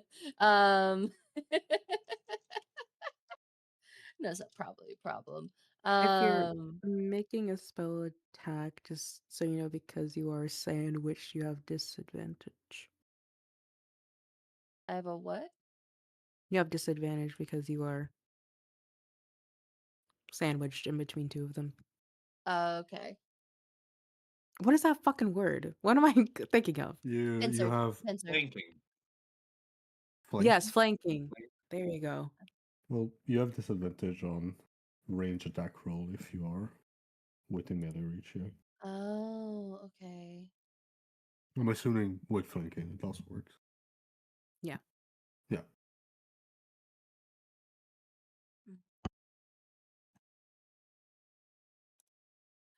Oh, that's great because all of her stuff is ranged. Not your great club. It's not, no. Yeah. All She got a right. great club. Yep. Goddamn. Yep, she's got that. So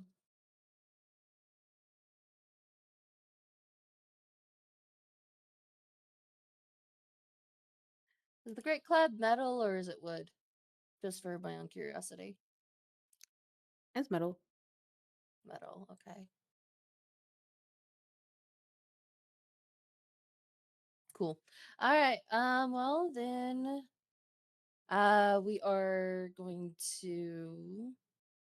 So she still has the mantle of flame around her, and she is going to bring her great club down on the red one.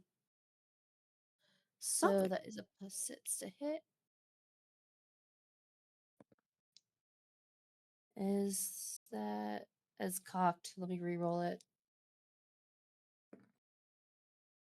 All right, that is 12 plus 6, which is a 18. That does And hit. that is, yeah, that's armor class. So that's a 1d8. Do I have a d8 here? Is this a d8? That is a d8. So 1d8 plus 3. So that is 4 plus 3, 4, 5, 6, 7. So that's 7 damage plus the 3 on red, so that he gets 7 bludgeoning, and then 3 fire for red and 3 fire for green. Blue drops dead. You take a great swing with a great grunt with your strength. Falls dead to the floor. Anything else? My house. Is that your turn? That will indeed be her turn. Hey, Rothsley, what are you doing? Hello. We're gonna continue with the sword. We're gonna move it 5 feet as it floats around and will attack the little boy right here. That's gonna be 11 plus 7, so 18. I think that's just it. Yes. Oh, 6 plus 4, 10 radiant damage. Okay. You see, as your water spiritual weapon slices through this one, you see that the water gets inside of the holes of the helmet, and you hear muffled moans from within it, and like the gurgling of water before it seizes and falls to the floor. Yes, sir. And just real fast. Undead. Weak to fire, right? From what I Correct. understand. Are they weak to radiant also? Or just fire? Not these ones. Ah, gotcha. Well, nevertheless, I don't think I have a fire spell actually, but just let me see real fast. I don't think I do. No, it doesn't. Oh, percentage of water is virtual weapon. No. We will, as an action, because that was bonus session, tell me which one between purple and green, which one is the least damage? The least damage would be definitely purple. Purple.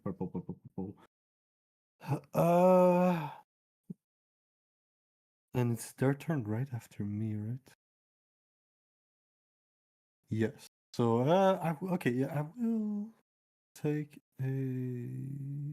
I will attack green. We'll attack green because just in case Troy miss, we will 3rd level guiding bolt. Because the other one missed. That's gonna be it's a 15 plus 7, so that's 20 something. 22. You're good. You're good. Yes. So that's gonna be I'm not gonna do it with real dice, I think. This can be 6d6 radiant. 60, oops, or 6. 24 radiant damage. Ooh, one shot, one kill. Boom! Kaboom. It pretty much explodes. This Kaboom. huge blue shining orb of radiant damage just boom into this person and explodes. Anything else? Hell yeah. No. I think I will maybe move here, but that's it. That's turn. Yes, sir. Okay, Troy looks around, very proud at all of you, and takes a maniacal giggle as he rolls another nat 20 and without even looking throws both of his daggers at the green one, and you hear as they go right into his throat. Hell yeah. Well, Did you see that? Horace, have you had a little bit of enough? And Horace, as like Tabby, you're still holding on to him now, the floor just normal, his face a little bit bloodied and scarred and scraped, with pretty much like your hand on his neck. He goes, "My works of art! What have you done? What have you done?" As we go out of combat. Come on, it's tacky. You got to be honest. It's tacky. Like, look at what you're wearing, for God's sake. How We can burn dare more. you? No, no, no. I'm done And touching you will him. see I you leave. will see Cadence reach over, because I saw that there was like wooden staffs right by where Cadence was. Cadence is gonna pick one of those up and just start to walk back into the furnace where the fire is. We can always burn more. No, no, no, no, no. Those are my favorite. Don't touch them. All right, Tabby, let him up. String him up. And by Fine. that he means, God, yeah. and by that he means cuff him. Sure thing. Ding, ding. Now, My feet Sock are Sock. so bloody. I could use some of those shoes. My friend Sock Sock here found something that was very interesting upstairs. You care to explain? As Troy starts to play around with his knives, he goes, "They're mine. They're mine. They came to me and they're mine now. Amali, the girl that came here a few nights ago. What did you do to her?" "He's on display for the whole world to see." And Troy nods at you, Sock Sock, to go and get the orbs. I'll do so. Bring him back down. Cadence does return with her little handmade torch and is like hovering very close to where the clothes are. Now, we all know the jig is up. Don't be daft now. Is this really illusionary magic? And you see Horace as he's like breathing through his teeth very jaggedly. He goes, "No." Like, yeah. Better confess if you don't want this whole place to burn to the ground. And then he turns around and winks at all of you, very much knowing that all of this will be taken in for evidence. And he goes, "If you want to diminish their worth," because "if we want to set them free, now speak before I sink this right in your gullet." Because "take them home. They have to be broken by the people they loved. And then they'll be set free. Yes, they'll be set free." Right. And you see Troy take out his sending stone and speak into it, calling in other squads of his own to come in and sweep the place. "All right, Tabby. Groups are coming. Keep an eye on him, eh? Use your amazing brute strength." And from then on, what happens is that other groups arrive, illustrators, forensic investigators, with bags and papers and gloves, as you all recount to them what had happened and explain the orb situation. And in about a couple hours, you return the orbs to the other victims' families. As you see one by one, They take the glass orbs and smash it on the ground, finally returned home as they start to manifest in real time. An emotional scene for each. But then, the case that started all, at least for all of you, as you return back to Britigel Falmer, as she takes in her hands, you see a welcome home basket on the table filled with soaps and candies, and a card as she was notified. And as she holds it above her head and smashes it on the ground, you see an Amali Dojal who's confused. And as she looks around at you all and she says she's at home, seemingly not remembering what happened, you see Britigale embrace her and just say, I'm sorry, I'm so, so sorry. I'm the worst friend in the world. I'll do anything to make it up to you. And you find out later on, after further investigation, that in fact, many of the things that were found at Fig's Oddities were personal items of victims of his. The knights that were inside of the suits were indeed dead bodies. And, you know, all these clothing items and antiques were personal items of people that he used to know in previous places that he lived. Word got around Valheim about your heroism and about this man and how he silently wreaked havoc on such small region in the city, giving him his name of the Globe Snatcher. And as you all sit in the cafeteria, lamenting the amount of paperwork, Choi goes ahead and says, I've heard word that Squadron Wyvern will be back in a couple days. Just make them do it. And that is where we'll end. Lovely. Hell yes, this was so cool. So I love I'm this. so confused. So we now know what happened, I guess? Yeah. Yeah. This was like Ah, their what the- retelling Yeah. of the story. Yeah, no, I get that. I'm but- assuming man, minus that's- mentioning, you know, the Jekyll thing. Minus, Mhm. yeah. Yeah. But so No, I love a expect all of flashback that to that you be get full. Like to- we come back and Donnie's first statement is You like, did so what? you made a deal with the Sins? yeah. Oh, they didn't. So, okay, so No, obviously there are some no. details. Yeah, no, but they Okay, don't. obviously. Yeah. We can So- have like a little quiz, like a little clarifying thingamabob. What's it called? Yeah, this Because is yeah, so there's cool. probably some little details that are not shared. So does that mean our case is closed because we know who's the murderer? I guess. Right? No. Because no, But we don't know the What- murderer for the No. actors still.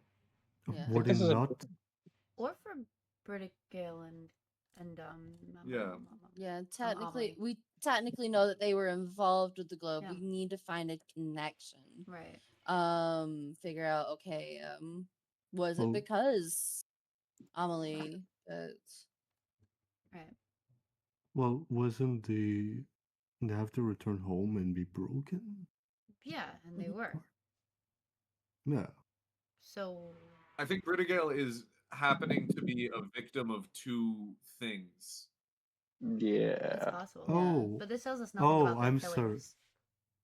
Oh, right. Okay, no, never Yeah. mind. So the breaking control was just breaking the spell, right? Or am I Mhm. missing? Yeah, that broke the spell. Ah. And that's why Yes, Amalie's yes, back yes. and not in the snow globe. Yeah. Oh, I was This afraid is- for a moment that it was going to be, oh, they go home, they have to break the glass orb with the pot, and then they explode and die in the hallway or some shit. Like, I was going to be so afraid of that happening. It was a I trick. It was misunderstood. just a hand grenade.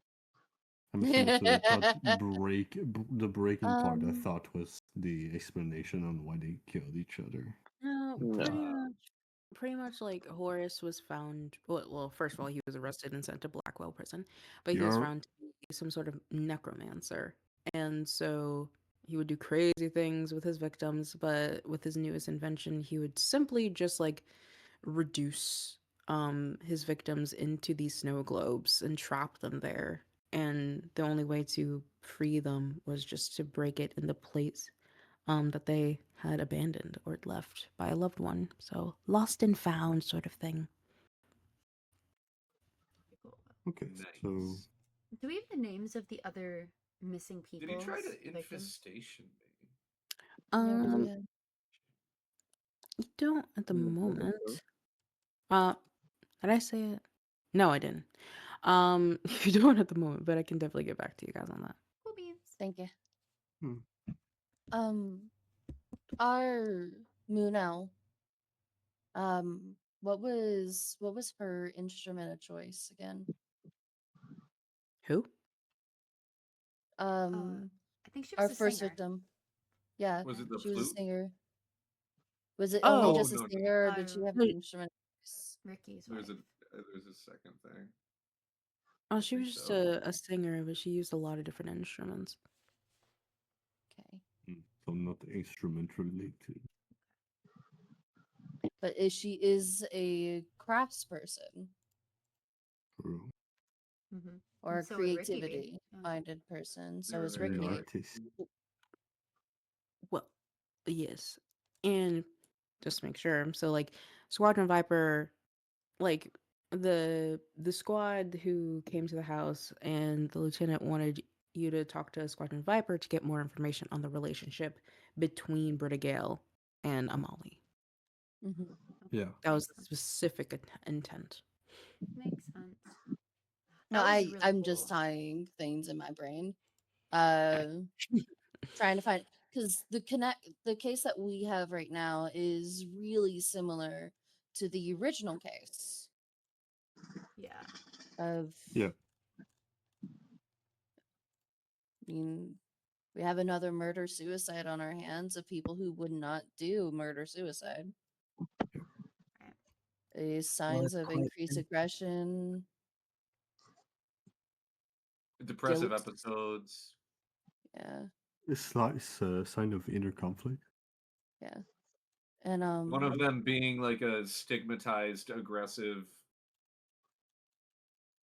yeah. What was Ricky again? Was an actor.